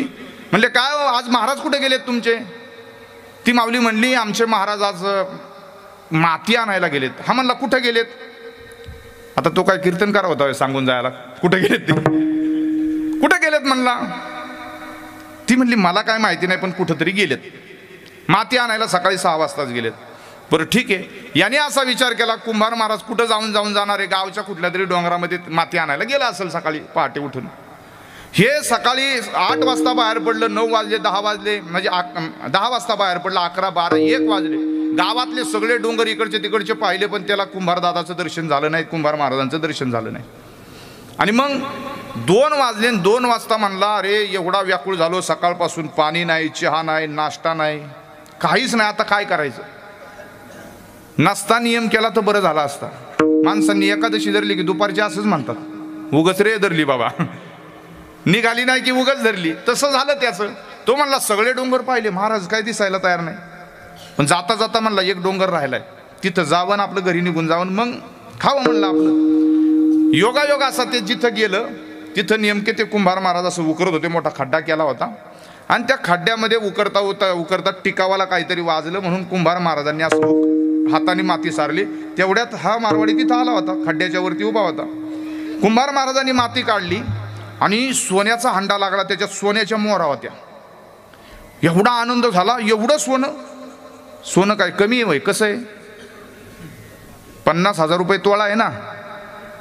एका आजीने पेपर वाचला त्या दिवशी, पेपरला 80 वर्षाच्या आजीने पेपर वाचला, म्हणले 80,000 रुपये, आपलं 50,000 रुपये तोळा. लगेच म्हातारीने सुनेला बोलवले, म्हणले इकडे पुरी, हे बघ काय झाले. आत्या ही म्हणली आत्या काय हो? बघ म्हणली आमच्या काळात सोनं 100 रुपये होतं ना, आता बघ म्हणली आग लागली 50,000 रुपये झाले. म्हणली मग तुमचं काय डोकं फिरलं होतं, माझ्यासाठी 100 तोळे केले असते तर आता घालून मिरावले नसते का मी. तर ते सोनं लागलं. कुंभार महाराजांनी तो हांडा उचलला आणि त्याला असं वाटलं हा हांडा सोन्याचा लागलेला कुणी पाहिलं तर नसेल ना, म्हणून फक्त कुंभार महाराजांनी असं खड्ड्यातून वर पाहिलं. तर वर कोण होतं? त्याला काय पाहायचं होतं? गंध. तेवढ्यात ते वरतून ओरडलं मी पाहिलं म्हणून. मी पाहिलं म्हणलं, पळत सुटलं. कुंभार महाराज त्याच्या पाठीमागं हांडा घेऊन पळाला. अरे थांब म्हणलं, गावात जाऊ नको, याचा प्रचार होईल, आपण दोघं वाटून घेऊ, याच्यातलं अर्ध सोनं तुला देतो. फिरला ना मारवाडी माघारी. झाडाखाली बसले दोघांनी, असं सोनं ओतलं, वाट चाललं होतं. पण मला खेड शिवापूरला कीर्तनाला यायचं, मी नाही थांबलो त्यांच्यात. झालं, त्यांचे वाटे झाले, दृष्टांत संपला. सिद्धांत एकाच वाक्यात सांगतो. नुसता गंध पाहण्याचा नियम केला तर अर्ध हांडा सोनं मिळालं. लावण्याचा नियम केल्यानंतर तुकाराम महाराज म्हणतात चळचळा काळ कापतो. अभंगाचं 2रं चरण. मनमोहरीचे दास, मनमोहरीचे दास, मनमोहरीचे दास, देवोती भूषणे हो. मनमोहरीचे दास, देवोती भूषणे, मनमोहरीचे दास,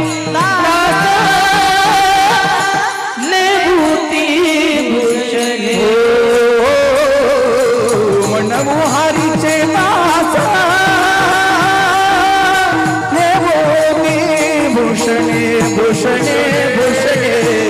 मनमोहरीचे दास,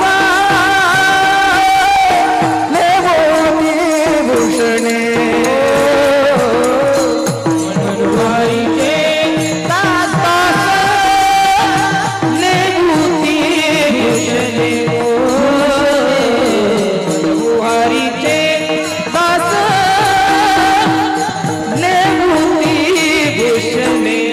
हे मनमोहरीचे दास,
विठोबार कुमाई पार कुमाई विठोबार कुमाई पार कुमाई विठोबा ए तुम्ही सांगा पांडुरंगा आ मौन का धरिले तुम्ही सांगा पांडुरंगा देवाला का बोलत नाही आमच्यासाठी असा जाप तुकोबा आहे विचारात का देवा बोलत नाही कुणाकुणासाठी तुम्ही आला द्रौपदीची थाळी भरली लाजपतीची राखली देवकीला वाचविली फोडोनी तुरंगा मौन का धरिले तुम्ही सांगा पांडुरंगा कबीराचे शेलवी नसी कुंभाराची माती खनसी भगीरथासाठी आणली स्वर्गाहूनी गंगा मौन का धरिले तुम्ही सांगा पांडुरंगा का बोलत नाही देवा निळोबाराय विचारतात निरामने जग जेठी काही नको माझेसाठी पुंडलिकासाठी उभा राहिला प्रसंगा मौन का धरिले तुम्ही सांगा पांडुरंगा विठ्ठल विठ्ठला विठ्ठला शिकवलंय त्यांनी पण सगळं श्रेय मला मिळतं ज्याचं आहे त्याच्या नावाने सांगावं म्हणून अभिमन्यू महाराजांनी मला हे सांगितलं म्हणजे सुरुवातीच्या कालखंडामध्ये ते गीत म्हणायचे चला आज महिला दिन आहे त्यानिमित्ताने एक छोटीशी गोष्ट सांगतो आमचा एक मित्र आहे हिंजवडीमध्ये IT पार्कला कामाला आहे फक्त सांगत नाही कुठल्या गावाचा आहे बातमी लगेच स्प्रेड होते किती स्प्रेड होते वेगाने ते एकदा काय झालं एका जंगलामध्ये असा वाघ बसला होता वाघ आणि खूप वाघ शांत बसला होता काय दमला असेल काल काहीतरी झालं असेल म्हणजे एकदम असा शांत बसला होता आणि हे झाडावरच्या एका माकडाने पाहिलं माकडाने पाहिल्यानंतर माकड खाली आलं म्हणलं वाघाची आता माकड चेष्टा करू जरा गंमतच करू म्हणलं माकड वाघाच्या पुढं आलं माकड म्हणते त्याच्या पुढं आलं तरी काय हालचाल करीना काय भानगड काय माकडाने सनकेने एक वाघाच्या कानाखाली लय लागलो हो जोरात माकडाने वाघाच्या कानात एवढ्या जोरात लावून दिली वाघ सावधच झाला गडबडला म्हणून वाघाने एवढं शांत राहून पण जमत नाही हल्लीच्या काळात वाघ गडबडला आणि वाघ लागला माकड पुढं पळालं आणि वाघ लागला माकडाच्या पाठीमागं बातमी किती वेगाने स्प्रेड होती मला ते सांगायचे आणि पळत पळत पुढं माकड मागं वाघ पुढं माकड मागं वाघ आणि काय झालं त्या जंगलात अशी एक झोपडी होती त्या झोपडीमध्ये माकड गेलं त्या झोपडीमध्ये असं एक त्या खुंटीला जॅकेट अडकवलेलं होतं बाजूला टोपी अडकवलेली होती खाली टेबल होता टेबलावरती मोबाईल होता चष्मा होता माकडाने वाघाच्या भीतीने लगेच जॅकेट घातलं बरोबर लगेच त्या खुंटीची टोपी अडकवली माकड खुर्चीवरती बसलं चष्मा घातला आणि अशी पायावरती पाय टाकून असं मोबाईल हातात घेतला ना असं खेळत बसले पाहत होता असं आणि पाहता पाहता तेवढ्यात तिकडून वाघ आला वाघाने विचारलं आता जॅकेट घातल्यामुळे माकडाला ओळखलंच नाही लगेच वाघाने विचारलं का म्हणले इकडून एखादं माकड पळत गेलं का माकड म्हणलं तेच का तुझ्या थोबाडीत मारलं तेच का वाघ म्हणला बापरे बातमी व्हॉट्सअपला आली वाटतं म्हणजे एवढ्या वेगाने बातमी पोचू शकते ते आमचा एक मित्र आहे महिला दिनी म्हणून सांगते गोष्टही सांगणार नाही गंमतही सांगणार हे हिंजवडीच्या IT पार्कमध्ये तो कामाला आहे तो म्हणला महाराज सोमवार ते शुक्रवार म्हणला एवढं काम करतो मी सोमवार ते शुक्रवार प्रचंड काम असतं मला आणि शनिवार रविवार म्हणला मी आराम करतो किती आराम करतो फार तर फार 8-9 वाजेपर्यंत झोपतो त्याच्या व्यतिरिक्त नाही रविवारचा दिवस होता आणि त्या दिवशी सकाळी 7 वाजता त्याची बायको त्याला उठवायला लागली म्हणले व उठा हा म्हणला अगं झोपू दे ना रविवारी आज नाही म्हणले मी म्हणले ना उठा म्हणून तो म्हणला अगं रविवारी झोपू दे परत तिने अंगावरचं काढलं म्हणले उठा हा म्हणला कशाला ती म्हणली उठा सुट्टी आहे तुम्ही आज मला नाश्ता करून द्यायचा पोहे करून द्या अजून नाही ना इकडं अजून येईल अजून, आता हायवे जवळ आहे, गार डोंगराची हवा अशी हवेनी पळत येईल. ती म्हणली उठा. हा म्हणला कशाला? नाश्ता करून दे म्हणली. नाश्ता म्हणल्यावर हा म्हणला काय बावलटेस काय, 2 लाख रुपये पगार आखा तुला देतोय, सोमवार ते शुक्रवार काम करतोय तुमच्यासाठी, 1ही रुपया माझ्या अकाउंटला मी शिल्लक ठेवणार, सगळं तुला देतो आणि तू म्हणती नाश्ता करून द्या. ती म्हणली बाकीचं काहीच सांगू नका मला, म्हणले उठा पहिला नाश्ता करून द्या, मला पोहे खायचे, भूक लागली. ते काही करायला उठायला तयार नाही, हे ती उठवत होती. आणि तेवढ्यामध्ये त्या दोघांचं 2 तास ते उठा नाश्ता ते चाललं होतं. शेवटी ते वैतागलं, 9 वाजता उठलं, शर्ट घातला आणि निघालं. ते बायकोने विचारलं कुठं चालला? हा म्हणला आता आहे ना वकिलाकडे चाललोय. ती म्हणली कशाला? नाही म्हणलं आता घटस्फोटच घेणार. नाही मला राहायचं म्हणलं. गेलं, निघून गेलं ते 9 वाजता सकाळी घरातून बाहेर. 9चे 10 वाजले, 10चे 11 वाजले, 2 तास गावात म्हणजे तिकडं फिरलं आणि 2 तासांनी घरी आलं. किचनवरची भाजी घेतली, चिरायला लागलं. बायको म्हणली का हो वकिलाकडे गेलता ना म्हणले घटस्फोट घ्यायला. तो म्हणला जाऊ दे मुर्दे, कशा जागा रविवारची वकीलच घरी भांडी घासतोय, काय करायचं.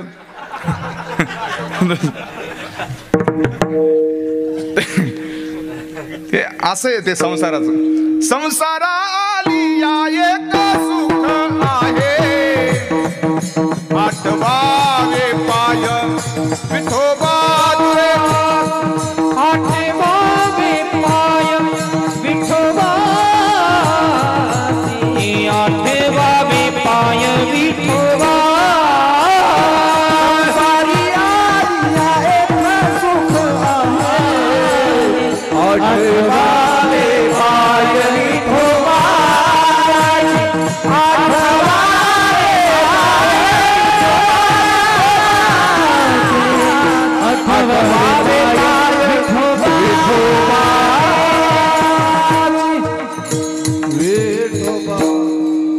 संसारा आलिया एक सुख आहे, आठवावे पाय विठोबाचे. एक घटना या देशात घडली. त्या मुलीला भारत सरकारने नोबेल पारितोषिक दिलं.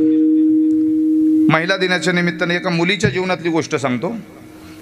तारीख होती 12 एप्रिल 2011 साली. ती मुलगी लखनौमधून दिल्लीला चालली होती. व्हॉलीबॉलची एक्सपर्ट खेळणारी होती, नंबर 1 मध्ये ती व्हॉलीबॉल खेळायची. आणि नोकरीच्या मुलाखतीच्या निमित्तानं लखनौमधून रेल्वेनं दिल्लीला चालली होती. तुम्हाला नाव आठवलं तर मला मधी सांगितलं तरी चालेल, आठवलं की पाठवून द्या मेसेज सारखं. आणि जात असताना ते सगळं सांगितलं, आता तुम्हाला सरकारने तिला नोबेल दिला, अमुक दिलं तमुक दिलं. आणि जात असताना रेल्वेमध्ये रात्रीच्या वेळेस काही गुंड घुसले आणि त्या गुंडांनी बरेच प्रवासी लुटले. 2011ची गोष्ट पेपरला आली होती. आणि सगळं होता होता ही मुलगी ज्या डब्यात बसली होती त्या डब्यामध्ये ते गुंड आले. तिच्या गळ्यामध्ये सोन्याची चैन होती. ती सोन्याची चैन काढण्याचा प्रयत्न ते गुंड करत होते, पण ही प्रतिकार करत होती. ही खेळामध्ये खूप चांगला खेळ खेळायची, म्हणून ही प्रतिकार अनेक वेळा करण्या, अख्ख्या रेल्वेचा डबा प्रतिकार करत नव्हता, पण ही प्रतिकार करत होती. त्या गुंडांना राग आला, तिच्या गळ्यातली सोन्याची चेन ओढली तर ओढली, तिच्या पोटावरती एक जणांनी लाथ दिली. त्यांना इतका राग आला, तिनं प्रतिकार केला म्हणून तिची छेड काढायला ते लागले. तिला फरफटत ओढत रेल्वेच्या दरवाजापर्यंत नेलं आणि त्या गुंडांनी तिला रेल्वेच्या बाहेर चालत्या रेल्वेमधून फेकून दिलं. फेकून दिल्यानंतर ती बेशुद्ध अवस्थेमध्ये ट्रॅकवरती पडली. दुर्दैव असं दुसरी रेल्वे आली आणि तिचा एक पाय त्या रेल्वेच्या रुळावरती पडला होता. असा रेल्वे आली, तिच्या अंगावरनं गेली, म्हणजे पायावरनं गेली आणि मांडीपासून पाय तिचा कट झाला. रात्रभर ती त्या ठिकाणी पडून होती. उंदीर घुशी सगळे येत होत्या, रक्त पिऊन जात होत्या. थोडीशी सकाळ झाली म्हणून माणसांनी पाहिलं, असा गोळखा तिला पाहण्यासाठी जमला. जमल्यानंतर तिला उचललं. कुणाची पोरगी, काय चर्चा झाली, काही तपास लागला नाही. उचलल्यानंतर प्राथमिक त्या दवाखान्यामध्ये नेल्यानंतर मोठ्या दिल्लीसारख्या एम्स हॉस्पिटलमध्ये तिला ॲडमिट केलं. आणि त्या दिवशी तिचा पाय तो म्हणजे कटच झाला होता. तिच्या आईवडिलांना बोलवण्यात आलं, निरोप दिला. आईवडील तिला भेटायला आले. तोपर्यंत हिला माहितीच नव्हतं हिचा पाय कट झालेला आहे म्हणून. आणि मग आईवडिलांनी त्या डॉक्टरांनी सांगितलं अशी अशी घटना घडलेली, अमुक झालं तमुक झालं. आणि तेवढ्यामध्ये आता आईनं धाडस केलं तिला सांगण्याचं. आई आणि भाऊ पुढं झाले आणि सांगितलं, बाळा आमचं नशीब चांगलं म्हणून तू वाचली. आम्हाला देवाने नाही मुलगा दिला, पण तू दिली आहेस. कमीत कमी आमच्या सुखासाठी देवाने तुला वाचवलं. एक पाय गेला बाळा, जाऊ दे काही हरकत नाही, तुला आम्ही तसंही संभळू, असं म्हणणारी त्या मुलीची आई होती. संभळू म्हणले आम्ही तुला, काही फरक नाही पडत, पण देवाने जर तुला वाचवलं असेल तर याच्या पाठीमागं भगवान परमात्म्यानं तुझ्याकडनं काहीतरी करून घ्यायचं असेल म्हणून वाचवलं. आईनं तिला बळ दिलं, प्रेरणा दिली. आई नेहमी बळ देणारी असावी. ते नवरा दरवाजात उभा होता आणि शेजारून ती शेजारीन चालली होती. त्या शेजारीने विचारलं, भाऊजी म्हणले ताई कुठे गेली हो? भाऊजीने सांगितलं चार्जिंगला आहे. म्हणलं ताई कुठे गेली हो? मी सांगितलं ना म्हणलं चार्जिंगला आहे. ती म्हणली चार्जिंगला म्हणजे नक्की काय? काय नाही म्हणले आई संग बोलते. ते आई किती बळ देणारी असते त्याच्यावरनं बोलते मी. विठ्ठल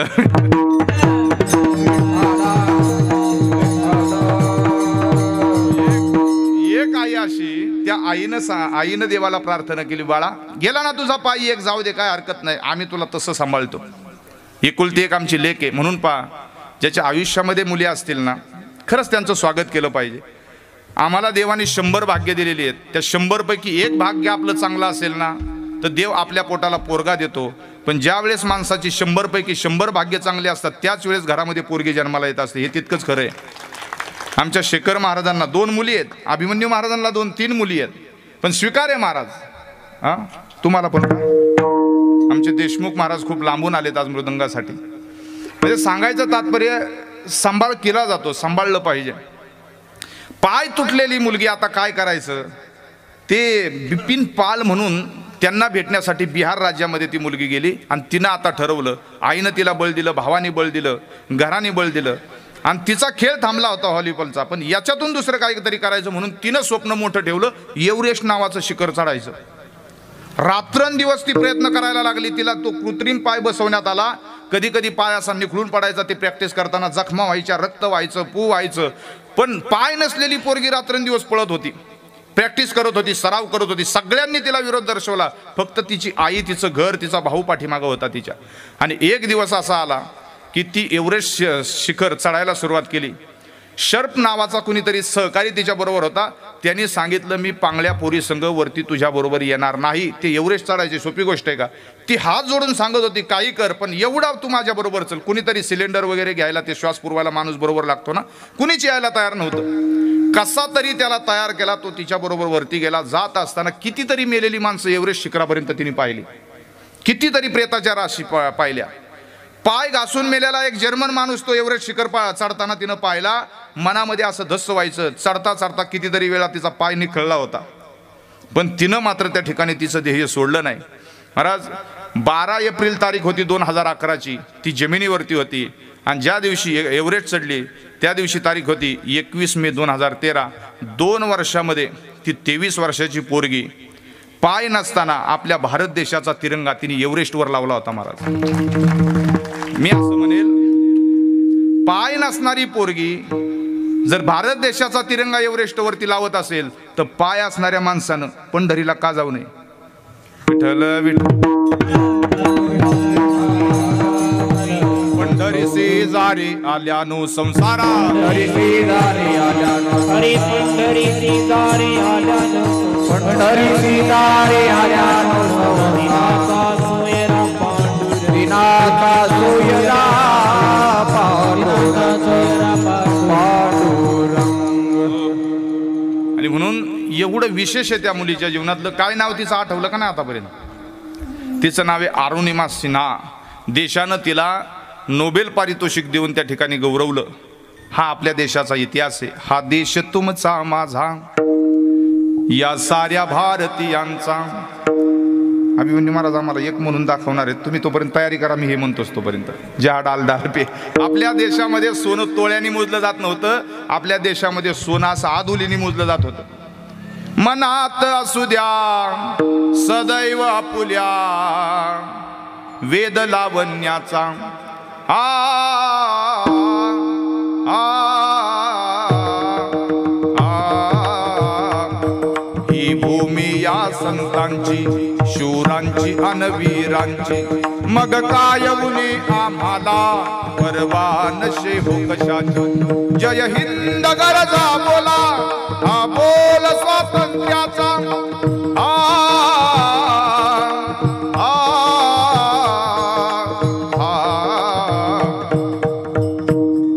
हा देश तुमचा माझा. हो, हे फक्त महिला दिन आहे म्हणून आज म्हणतोय, नाही तर एरवी मी सांगतही नाही, म्हटलंही नसतं. आपल्या देशाचा स्वाभिमान. छत्रपती शिवाजी महाराजांच्या मुखातलं वाक्य, या सगळ्या 5-5 पातशाह्या ज्यावेळेस आपल्या महाराष्ट्रावरती आक्रमण करायच्या त्यावेळेस छत्रपती शिवाजी महाराजांनी सांगितलं होतं आमच्या महाराष्ट्राच्या देवाऱ्यामध्ये स्त्रीची पूजा केली जाते. हे शिवाजी महाराजांच्या मुखातलं वाक्य. म्हणून हा देश किती मोठा आहे. या देशामध्ये सोनं तोळ्याने नाही आधुलीने मोजलं जात होतं. या देशातल्या चिमण्या सुद्धा सोन्याच्या होत्या. जहाँ डाल डाल पर सोने की चिड़िया करती है बसेरा, वो भारत देश है मेरा, वो भारत देश है मेरा. जहाँ डाल डाल पर सोने की चिड़िया बसेरा, वो भारत देश है मेरा, वो भारत देश है मेरा, वो भारत देश है मेरा, वो भारत देश है मेरा, वो भारत देश है मेरा, वो भारत देश है मेरा. ये धरती है जहाँ ऋषि मुनि जपते प्रभु नाम की माला. हरिओ हरिओ हरिओ. जहाँ हर बालक एक मोहन और राधा एक माला, राधा एक माला. जहाँ सूरज सबसे आकर डाले डाले अपना डेरा, वो भारत देश है मेरा, वो भारत देश है मेरा, वो भारत देश है मेरा, वो भारत देश है मेरा.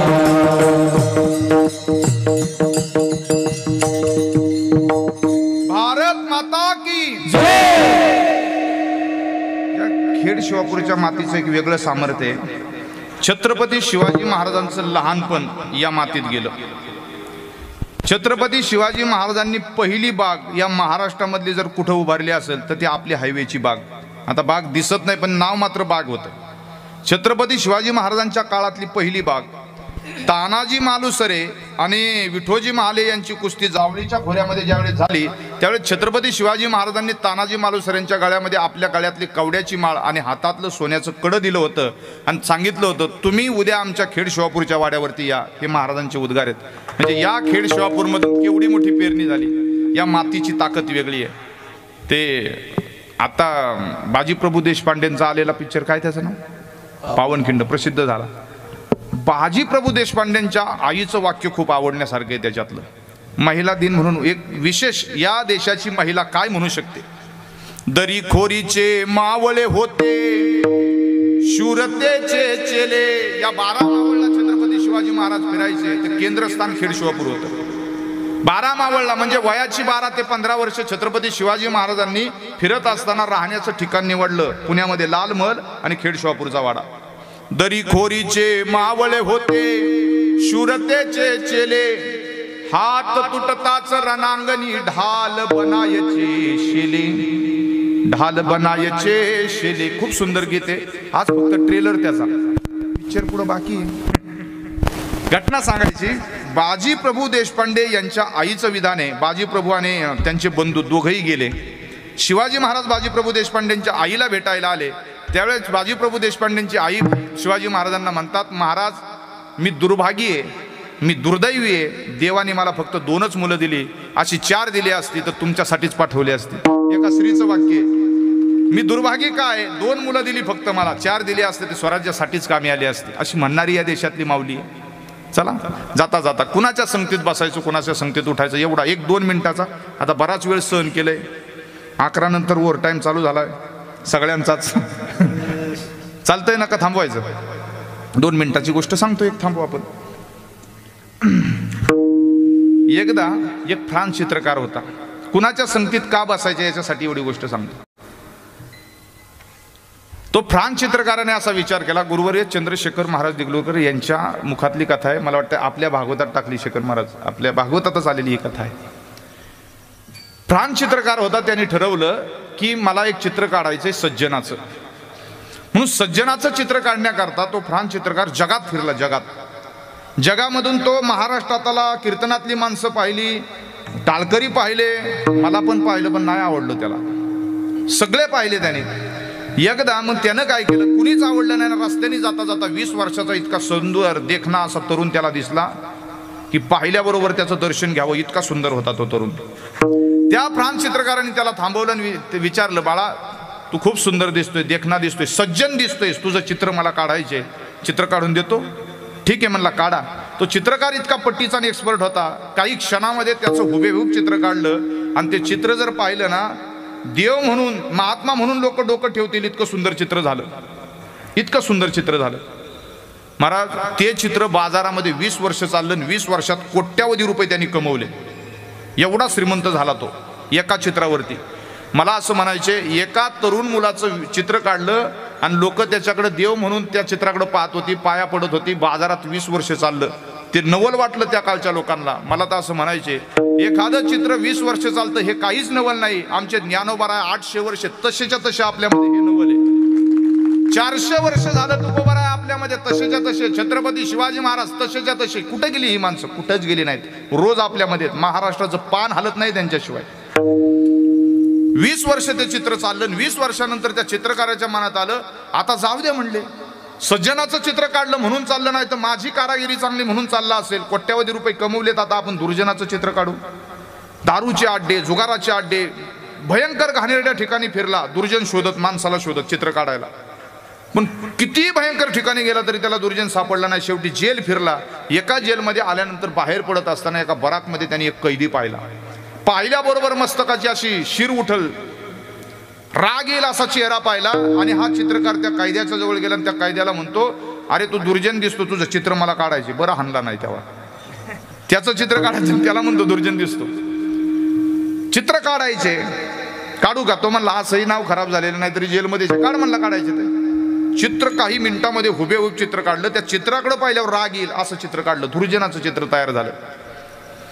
त्या कैद्याने विचारलं कशासाठी चित्र काढलं. चित्रकाराने सांगितलं 20 वर्षापूर्वी असं एक चित्र काढलं होतं सज्जनाचं. 20 वर्ष बाजारात चाललं, लोक पाया पडतात अजून, म्हणून मला वाटलं दुर्जनाचं चित्र काढावं म्हणून काढलं. त्या कैद्याने विचारलं, मग 20 वर्षापूर्वीचं एखादं चित्र आहे का? चित्रकार म्हणला आहे. लगेच काढून दाखवलं. त्या कायद्याने एका हातामध्ये 20 वर्षापूर्वीचं सज्जनाचं चित्र, एका हातामध्ये आत्ताचं दुर्जनाचं चित्र, असं दोन्ही चित्र तो कैदी पाहत होता. आणि पाहता पाहता हसू आलं त्याला. चित्रकाराने विचारलं, हसतो कशाला? त्या कायद्याने सांगितलं, अहो 20 वर्षापूर्वीचं जे चित्र तुम्ही काढलंय ना, तो दुसरा तिसरा कुणी नव्हता, तो मीच होतो. हे माझंच चित्र आहे. कैद्याला वाईट, त्या चित्रकाराला वाईट वाटलं. म्हणला 20 वर्षापूर्वीचा तू येस, अशी अवस्था कशाने झाली?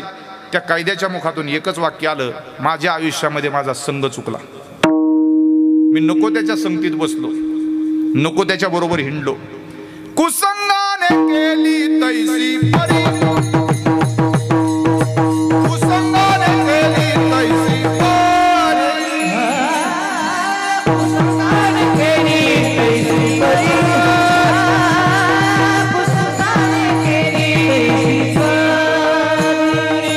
विषाने पक्वाने गोड कडू झाली, कुसंगाने केली तैसी परी, कुसंगाने केली तैसी परी.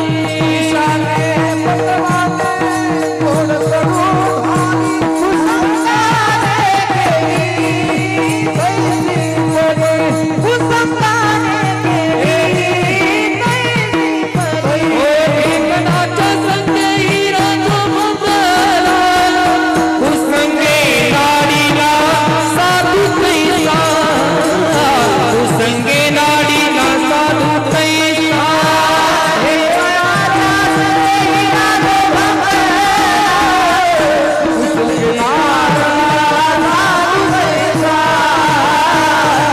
कुसंगे नाडीला साधू कैसा. 400 वर्ष झालं हिरा देणारा कुणीच मिळाला नाही. करायचा का प्रयोग? तुम्ही हिरा घेऊन या एखाद्या 10-12 कोटीचा, डिकून शोधतो मी कुठेतरी, बघू ना फुटतोय का. म्हणून महाराजांचं सांगणं आहे, डाकाच्या संगती सोनेहीन झाले. आज 24 कॅरेट सोन्याचा भाव 50,000 रुपये, तर 22 कॅरेट सोन्याचा भाव 45,000 रुपये. 20 कॅरेट सोन्याचा भाव 40,000 रुपये, तर 18 कॅरेट सोन्याचा भाव 35,000 रुपये. कशामुळे हा भाव घसरला? कुसंगाने केली तैशी परी. सोन्यामध्ये दुसरा धातू मिक्स झाला, सोन्यामध्ये हिनकस मिक्स झालं, सोन्यामध्ये पितळ मिक्स झालं. 24 कॅरेट वरनं सोनं खाली आलं की त्याचा भाव तुटतो. मला असं म्हणायचंय, ज्ञानोबाराया तुकोबारायाच्या संगतीत बसलो की माणसाच्या जीवनाची किंमत आहे, नको तिथं बसलो की माणसाच्या जीवनाचं मोल निघून जातं. म्हणून बसायचं कुठं? अभंगाचं शेवटचं चरण. तुका म्हणे करू ऐशी आता संग, तुका म्हणे करू ऐशी आता संग, कमनी करू ऐसे याचा संग, तू कमनी करू ऐसे याचा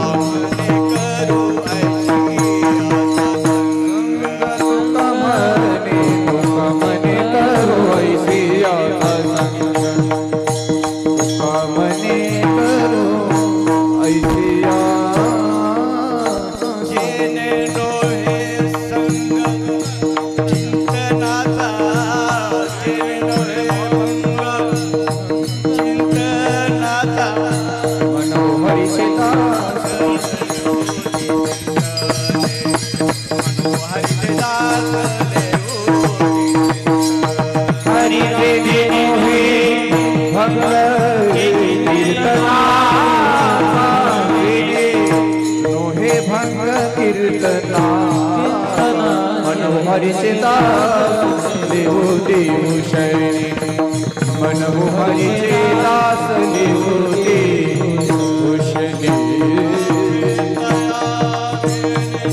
गडी काळा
भूषणे देवूती भूषणे देवूती भूषणे देवूती ज्ञानेश्वर माऊली नागराज माऊली माऊली ज्ञानेश्वर माऊली नागराज जय जय ज्ञानेश्वर माऊली नागराज माऊली ज्ञानेश्वर माऊली तुकाराम तुकाराम तुकाराम तुकाराम तुकाराम तुकाराम तुकाराम तुकाराम तुकाराम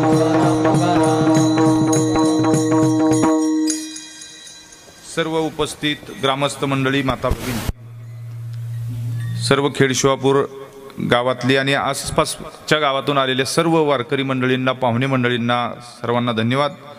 यावर्षी सुवर्ण महोत्सव सोहळा या ठिकाणी संपन्न होत असताना आज चांगल्या महाराष्ट्रातले नामवंत कलाकाराच्या आपल्या या कार्यक्रमासाठी उपस्थित आहेत.